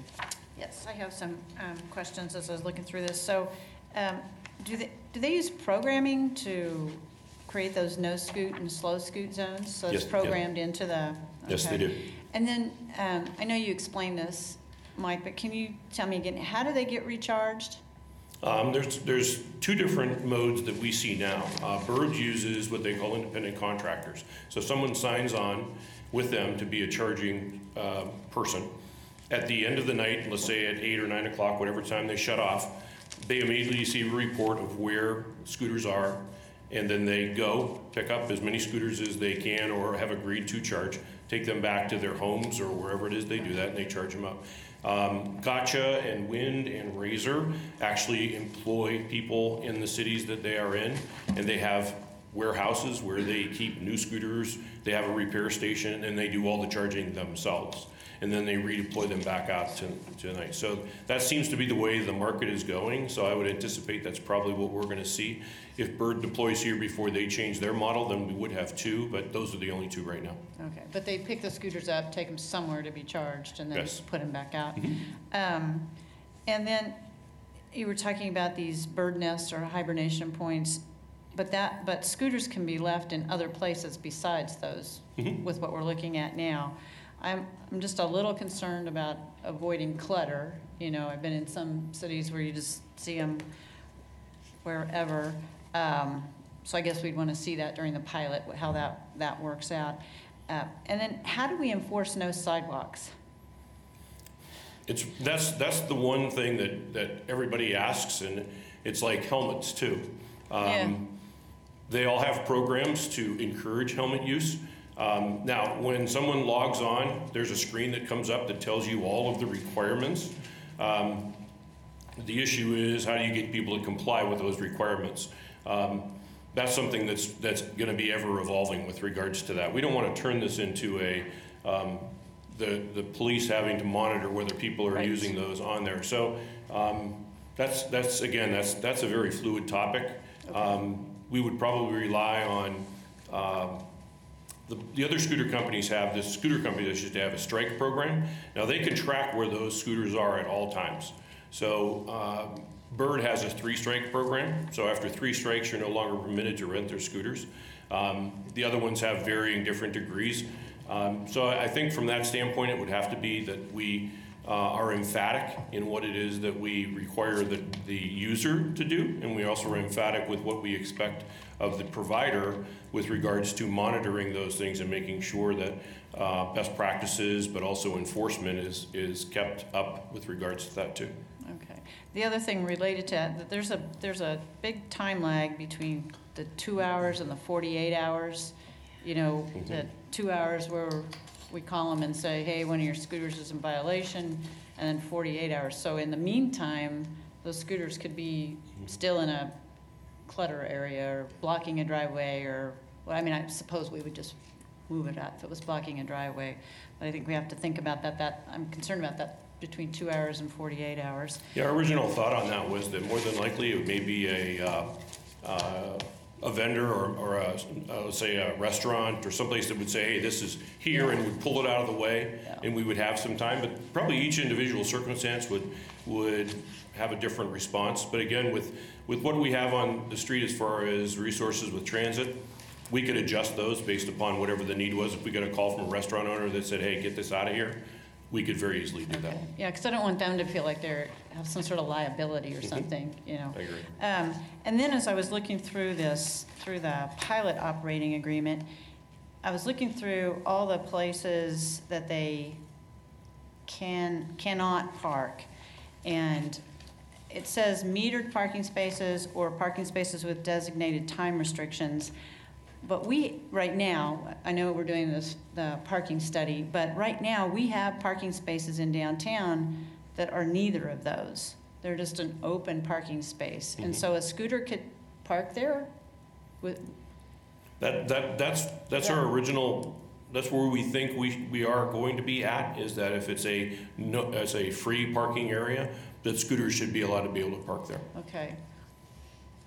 I think we might want to think about that a little bit in terms of if someone were looking for a parking space and they couldn't park there because there was a bike or a scooter parked there, I think that might cause some consternation with folks. And I know with the parking study we're doing, all of that may change and it may not be an issue. But and then the other thing in the operating agreement I noticed is that it says the company will pay an administrative fee for fleets of less than 500, they'll pay $500, and they'll pay $1,000 for fleets over 1,000 scooters, but there's nothing between 500 and 1,000. That's probably a typo on our part. Okay, it's just not in there. And then my last concern is, Councilmember Tuttle can probably speak to this a little bit better. The bike share is subsidized by a sponsor, right? And so that's how they're able to to be able to afford that.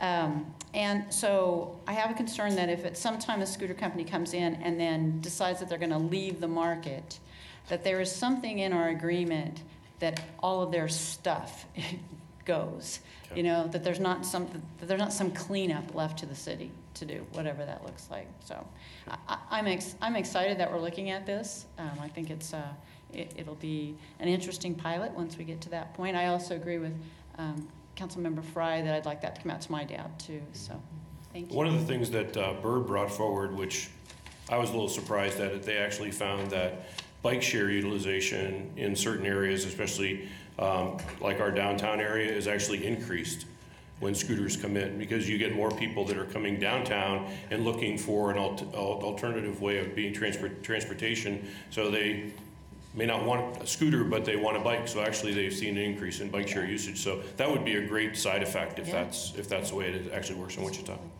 Thanks. You're welcome. Thank you, Vice Mayor. Mike, I guess echoing Councilmember Claycomb's concern about the use on sidewalks, this whole time I've been thinking about Douglas and everything that's exciting on Douglas, but no real way to use these to get there because there's not really, the bike lanes are on like 1st and 2nd Street, not on Douglas. So I just think that might be a real headache initially, or something that we need to really get with the community on and kind of figure out some alternative, because even if the plan for like the Douglas Design District happens, that's years from now. And if that were to include bike lanes or lanes for this, I mean, that again, that's years from now. What Bird brought forward was a lot of times that 25-cent per usage fee is used to improve bike paths and bikeways. So that may be an opportunity for us to, in a temporary way, if we're talking about an area that has a plan to it, to actually utilize that and create temporary type of bikeways so that people can access those types of areas. So that becomes a funding source for those types of projects too. Okay. Any other questions? All right. Thank you very much. Thank you very much. Next item, please. Vice Mayor, the last item is the 5-year consolidated plan.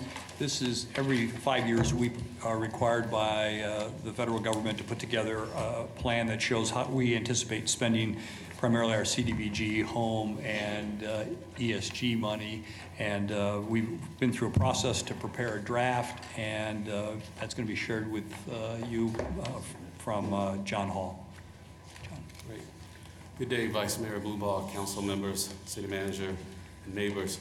I'm John Hall, representing the Department of Housing and Community Services. I'll be assisted today by Mark Stanberry, our acting Community Investment Director.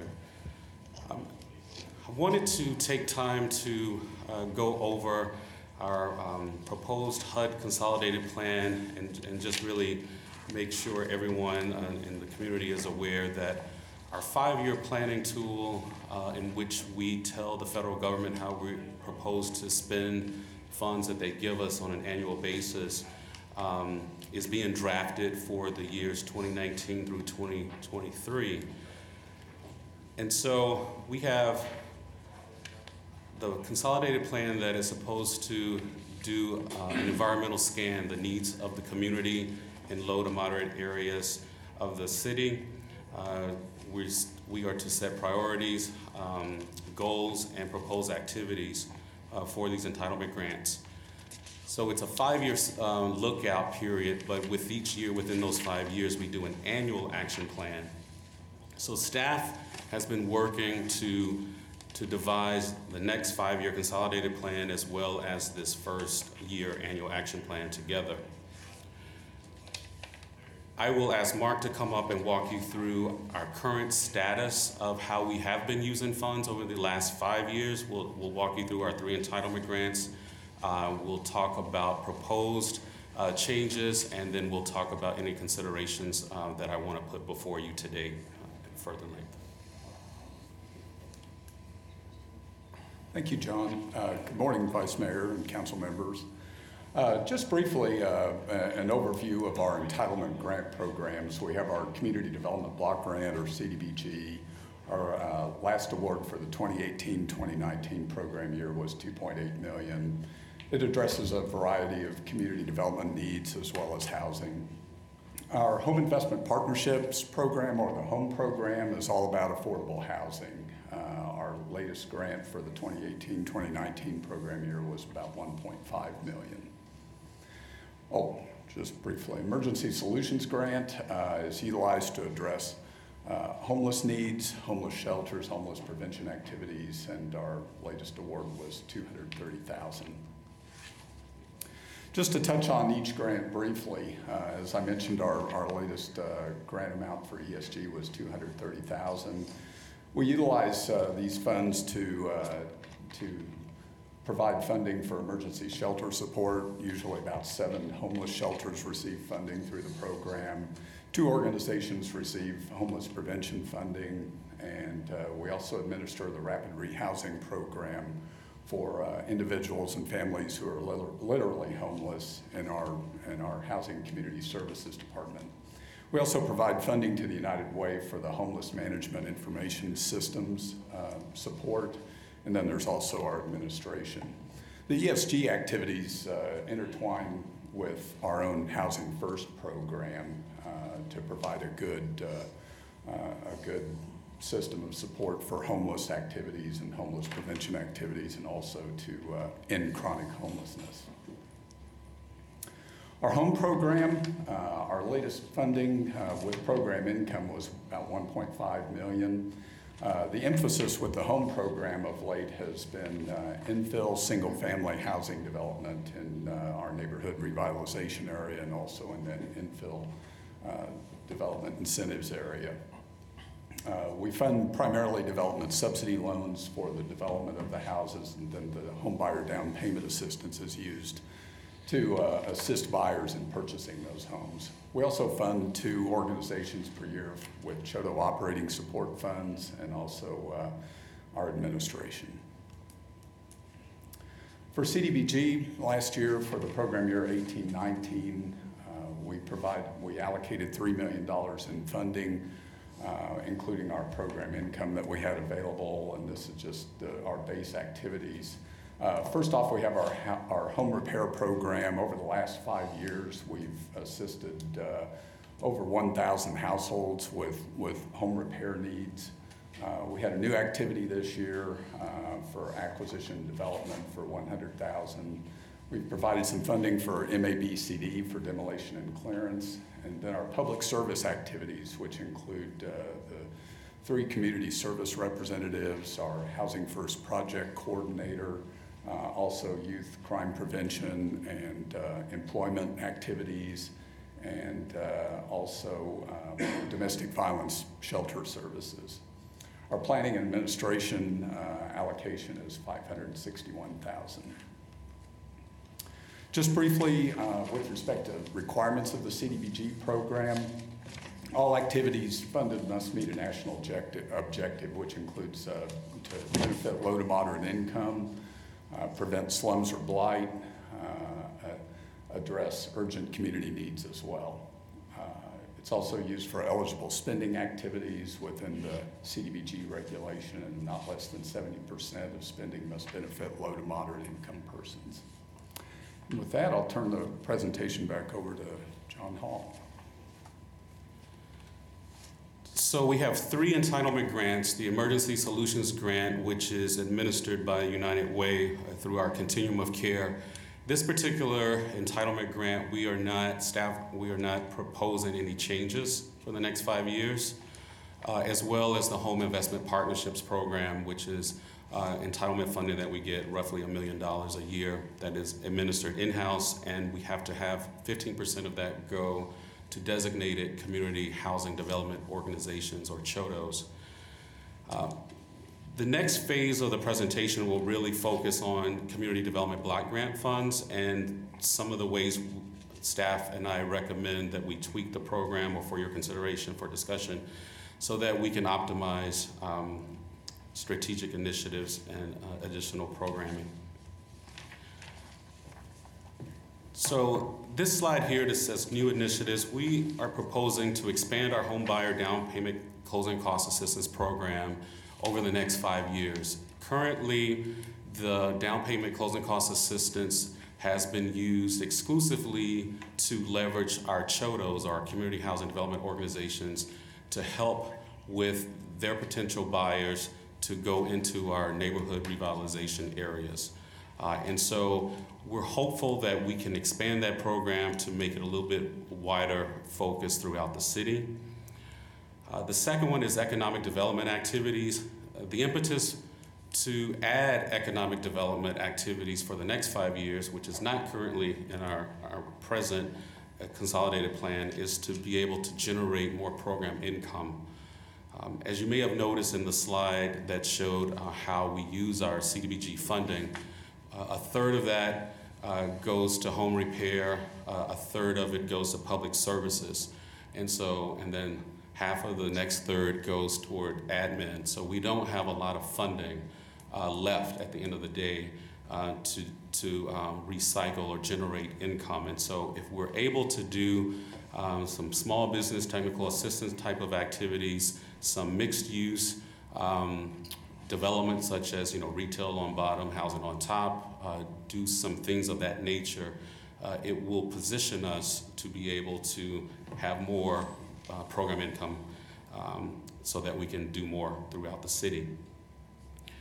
And so that's what those next slides are. And it'll also open us up to doing on the mixed use side with new market tax credits, which works very similar to low income housing.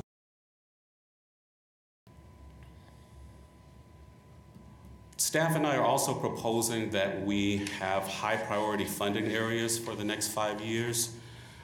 Some of the 5 listed here, I'll try to define a little bit better, and they're in your packets as well, the actual map. Areas that we've identified and we anticipate having significant need when we complete our citizen participation is the Plainview area. When I arrived in Wichita 3 years ago, so many people told me this area was a temporary, barracks, and here we are almost 100 years later. And so we want to take a look and see what stabilization projects can be done for that area. As well as the South Broadway corridor. This is basically Kellogg, South Broadway, all the way down to 235, to see what can be done to resuscitate this once vibrant area of the city. And then Dunbar McAdams neighborhood, which actually crosses from west of 135 all the way eastward to Hillside to focus this area. There will be some synergies over the next 5 years with our RAD project that's underway, the purpose-built community initiatives focusing in zip code 67214. So we want to optimize all the initiatives that are going on to try to create the biggest result for our citizens. And then the North Market area, or NOMAR area, to focus some corridor development there, help strengthen small business capacity, things of that nature. And then westward at I-235 and Central, that entire area, we want to do some proposed home repair programs as well as infrastructure projects is the gist for identifying those 5 areas as high priority for the next 5 years. Some of the strategic initiatives that we foresee over the next 5 years that we'll be able to leverage, I've already referenced most of them, but purpose-built communities with United Way as the champion, the Violence Against Women's Act and domestic violence. We have a lot of data that shows that increasing demand and short supply to address this issue, and so we feel that this could be a strategic initiative, education outreach and services with our current 3 funded organizations. And then the infill development project that is wrapping up, and we expect there will be some implementation strategies that we can offer in our consolidated planning process to actually accomplish. And then corridor and facade improvements, again mentioned with some of the high priority funding areas in South Broadway and Dunbar McAdams areas.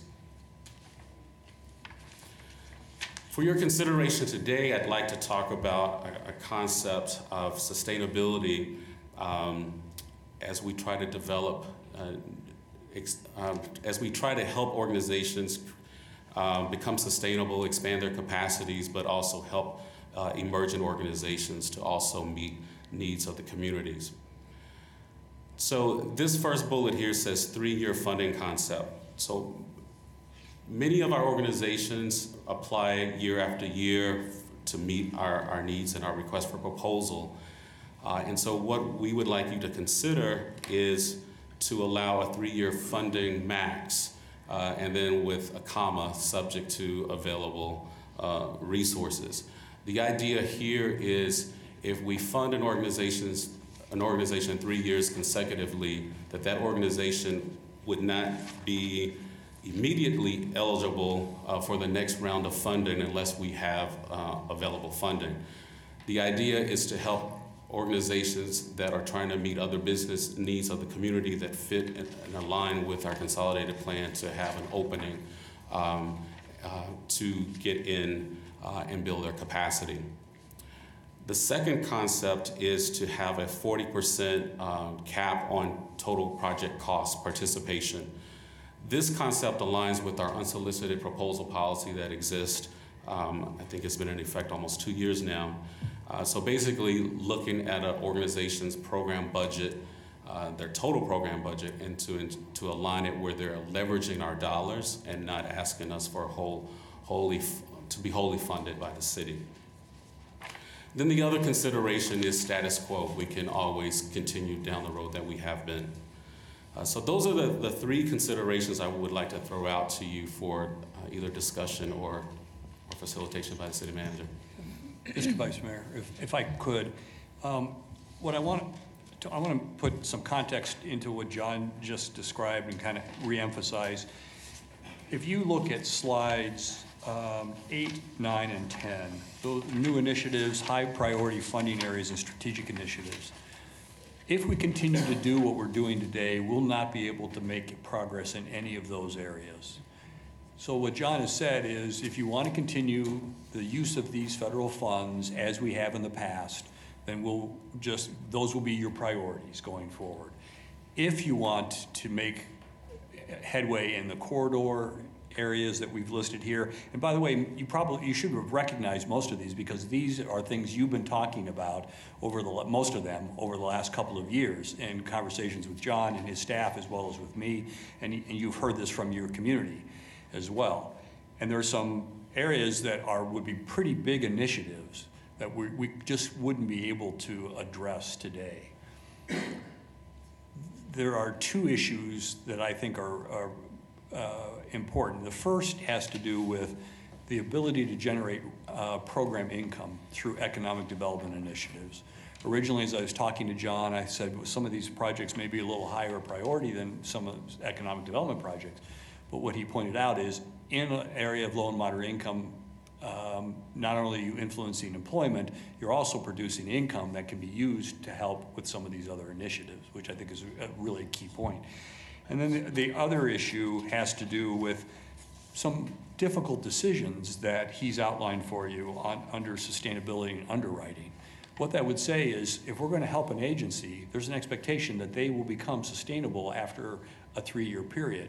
And you could have the same dollar amount, you could have a declining amount. It would be up to you to establish the policy, and it may be something you want to do program by program. But that would then free up dollars over the life of this 5-year plan that we could start to address some of these core initiatives. And then the same that no more than 40% of their budget is financed by us. Again, talking about the viability of a project and not relying so heavily on our dollars in order to accomplish their goal or their work. So those are the issues that I think we'd love to have some discussion about, some guidance. And then at some point, we do need to talk about the initiatives that are on those 3 slides and where we should focus. Because again, there's big dollar amounts on many of these. One corridor alone could eat up all of our discretionary dollars going forward. But the first thing is, are you willing to consider some changes in the way we do business going forward, or would you prefer to go more with the status quo? And sustainability and underwriting are not in either or. You can do both of them, correct? Correct. Okay. Councilmember Johnson? Thanks, Vice Mayor. So first, I like the ideas of the new initiatives. It addresses a lot of what I personally heard. I'm just concerned on the sustainability, and I guess expressing that this is a tough decision, but I know when I ran the summer job program, if this was the case, so 40% total project cost maximum, we wouldn't have ran it because the city paid for pretty much all of that program that we ran when we hired those kids, and I think we provided a great service. Looking at the sustainability piece with that same program, we're looking at what some of our CDC organizations do. Mennonite or Power CDC, after 3 years of the great work that they're doing, they'd have to find some other funding source. And I guess it's okay to challenge them to do that. It's a concern because of seeing the new homeowners that we continue to see in these different areas and how great that is. I just know from the nonprofit side how tough it is to lose a funding source after 3 years, unless there's extra money available, which the way things have been going on the federal level, that's probably not gonna happen. And just a clarification or two. So this slide, sustainability underwriting, is really specific to CDBG and not home. So some of the organizations that you mentioned that are CHODOs, Power CDC and Mennonite, they receive our funding from the home side, so this would not affect them. Okay. This is really the public services pot, and then home repair that we administer in-house, emergency home repair items. Sorry, guys, if you want to go. Go ahead, Jay. Okay, all right. I think as you look at the new high priority funding areas that we had talked about, obviously there's a couple areas that would touch District 4 and District 3 and over in the Plainview area. For obvious reasons, I'm really drawn to the high priority funding areas. The reason I'm drawn to those areas is because I think we have some inherent problems, some systemic issues in those areas that I think that we could address that would actually save us money on the back end when it comes to fighting crime, and the amount of money that we're putting into some of those areas for crime fighting. You know, we talked about employment opportunities for those areas, and so you know, looking at some of that, the opportunity that we're seeing, and actually some of the private investment that is being talked about in some of those areas, I think that we can leverage even some of that money. So I think changing the way that we're doing things is not a bad idea. Obviously, this is the direction I'd like to see us go. Thank you, Vice Mayor. John, can you remind me, CDBG, is that pay for the neighborhood centers right now? For 3, yes. Okay, for the 3 neighborhood centers. So my question, and we might not know this right now, but I guess I'm in favor of these changes, you know, looking at these changes, but what do we give up? So for example, our 3 neighborhood centers, you know, I would have a concern because in District 1, 3, and 6, those are important parts of what we do. And so anyway, just thinking about that. I have just a couple of questions. And do we know what we would give up? If you look at the spreadsheet, I don't think we've put together a recommendation, but if you look at the spreadsheet, it's a limited number of activities. You've got a significant amount of the allocation goes to home improvement program services, $1.1 million. You've got program administration costs that are pretty much fixed for us in terms of indirect cost and project management. And then you've got, as you pointed out, you have the 3 neighborhood centers. We fund the Housing First project coordinator for the homeless program. And then you've got the training program, a portion of the training program's costs. That's pretty much it in terms of CDBG dollars. And so what you would be talking about is probably, if you're going to really influence this, is making changes in what we do with our home improvement programs. Yeah, so, okay. And so on slide 8, where we talk about these new initiatives of expanding homebuyer down payment, and so the economic development activities, I think that's a great idea to generate more program income. Would you see that we would be competing with private industry doing that? No, I wouldn't, Okay. because we would focus in low to moderate income areas that are already experiencing market failures, meaning private sector is not investing. And so we would be the impetus for stabilizing the neighborhood, to creating that opportunity that incentivizes the private sector to come in afterwards. Okay. So we'd be more of a loaning agent or the developer? Well, there are a couple of routes we could take it. So either we could, if a parcel of land opens up, we could either acquire, do a solicitation for offers to put it out to the public to see, who would want to participate. That's how I've seen it done in most cities, being a city government. And that's kind of the direction we would like to go. But basically say, this is our need, this is how we want to use it. We could put deed restrictions on the land so the affordability is intact. We wouldn't have to worry about gentrification, things of that nature, that are often negative spillovers for the community. But trying to incentivize basically the private sectors or community development corporations to take on projects. Okay. And then the other piece on there, the small business technical assistance. So again, there's a lot of small business technical assistance programs already in existence. So how would you see that we would do something that's different or fills a gap? Or Right, especially when we talk about the corridor development, so on South Broadway, East 21st, or in East 13th and Nomar areas. Really, from my discussions with several owners in that area that actually own retail shopping strips, they want to make their buildings look better, kind of contribute, but they have not, basically taken any business classes or experience. So what we're hoping is that we can partner with the Small Business Administration and the universities that fall under line with that entity to refer our clients, per se, to those agencies so they can do a business plan, they can do the financial statements, they can tell them how to operate the business, take care of the books. That will get them credit worthy. We could use our funds to do facade improvement while they're working on increasing their capacity internally. yeah, so it's making those connections Right. with them, working with those partners. Okay, thank you. Councilor Cullen? I have 2 questions. Thank you. So for the 3-year funding concept, the 3-year funding max, I'm supportive.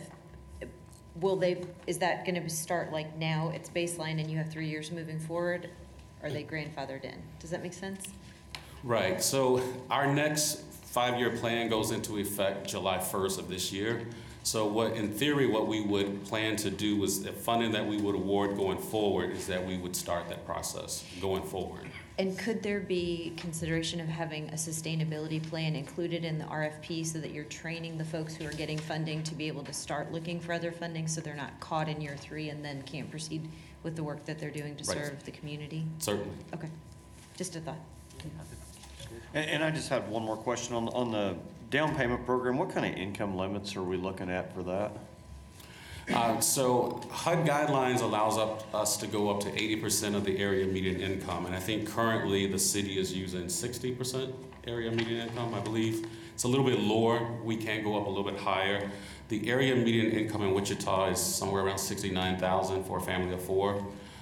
So that would be the limitations of our funding. So we're more restrictive than what we need to be, is that correct? Currently. So I'm proposing to be a little bit less restrictive, to Okay. open it up a little bit more. Okay. All right. Is there any other questions? I have one Okay. more thing, Vice Mayor. I just want to say, so I really like this idea of being more targeted and less kind of shotgun, and recognizing where we have these high priority funding areas. And And I can see, based on the places that you've chosen, that these are places that council's talked about for a long time, before I was even on council, that we want to focus on, so I appreciate that. Thank you.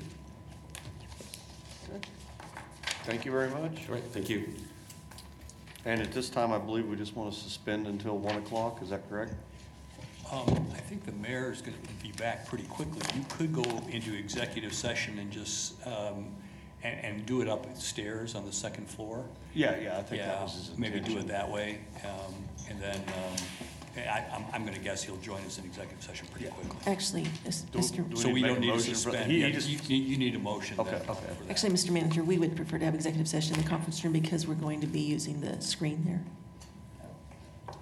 for this meeting. First floor, conference, council chambers conference room. Should we go to We'll get- lunch and? Yeah, if you want to do that. Okay. So just make a motion to suspend till 1 o'clock? Is that correct? It's up to you how you want to do it. Well, I was just, my intention is so we can go to lunch and then we can come down and meet for the executive session. So the mayor gets here. The vice mayor can just recess the meeting without a motion. Okay, yeah, that's. We're not adjourning, but just to Yeah. recess for a break or lunch or whatever you Yeah. deem Well, then appropriate. you have to come back to set the to go into executive session, right? We do not need to come back if the meeting is just recessed for a break. No, but I mean, before they go into executive session, I think what the vice mayor is saying is he'd like everybody to be able to pick up lunch and then come back, bring it down.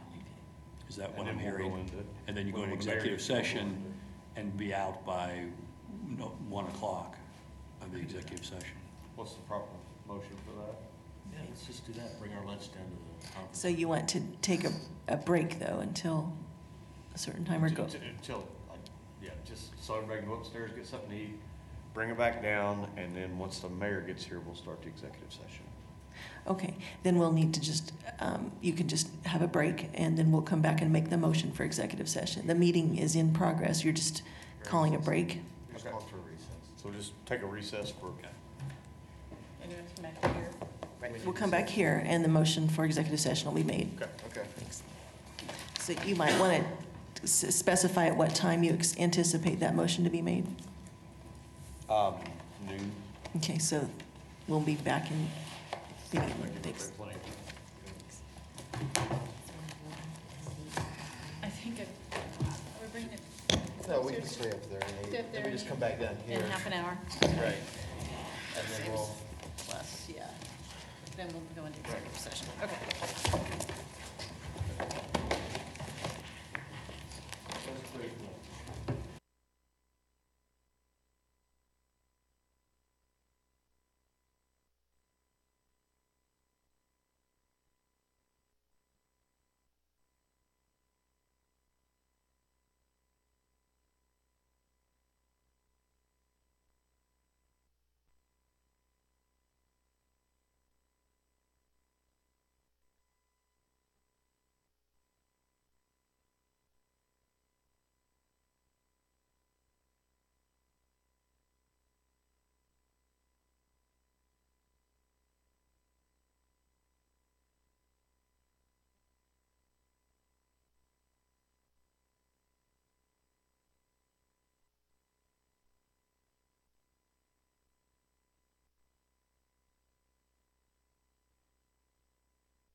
move into executive session.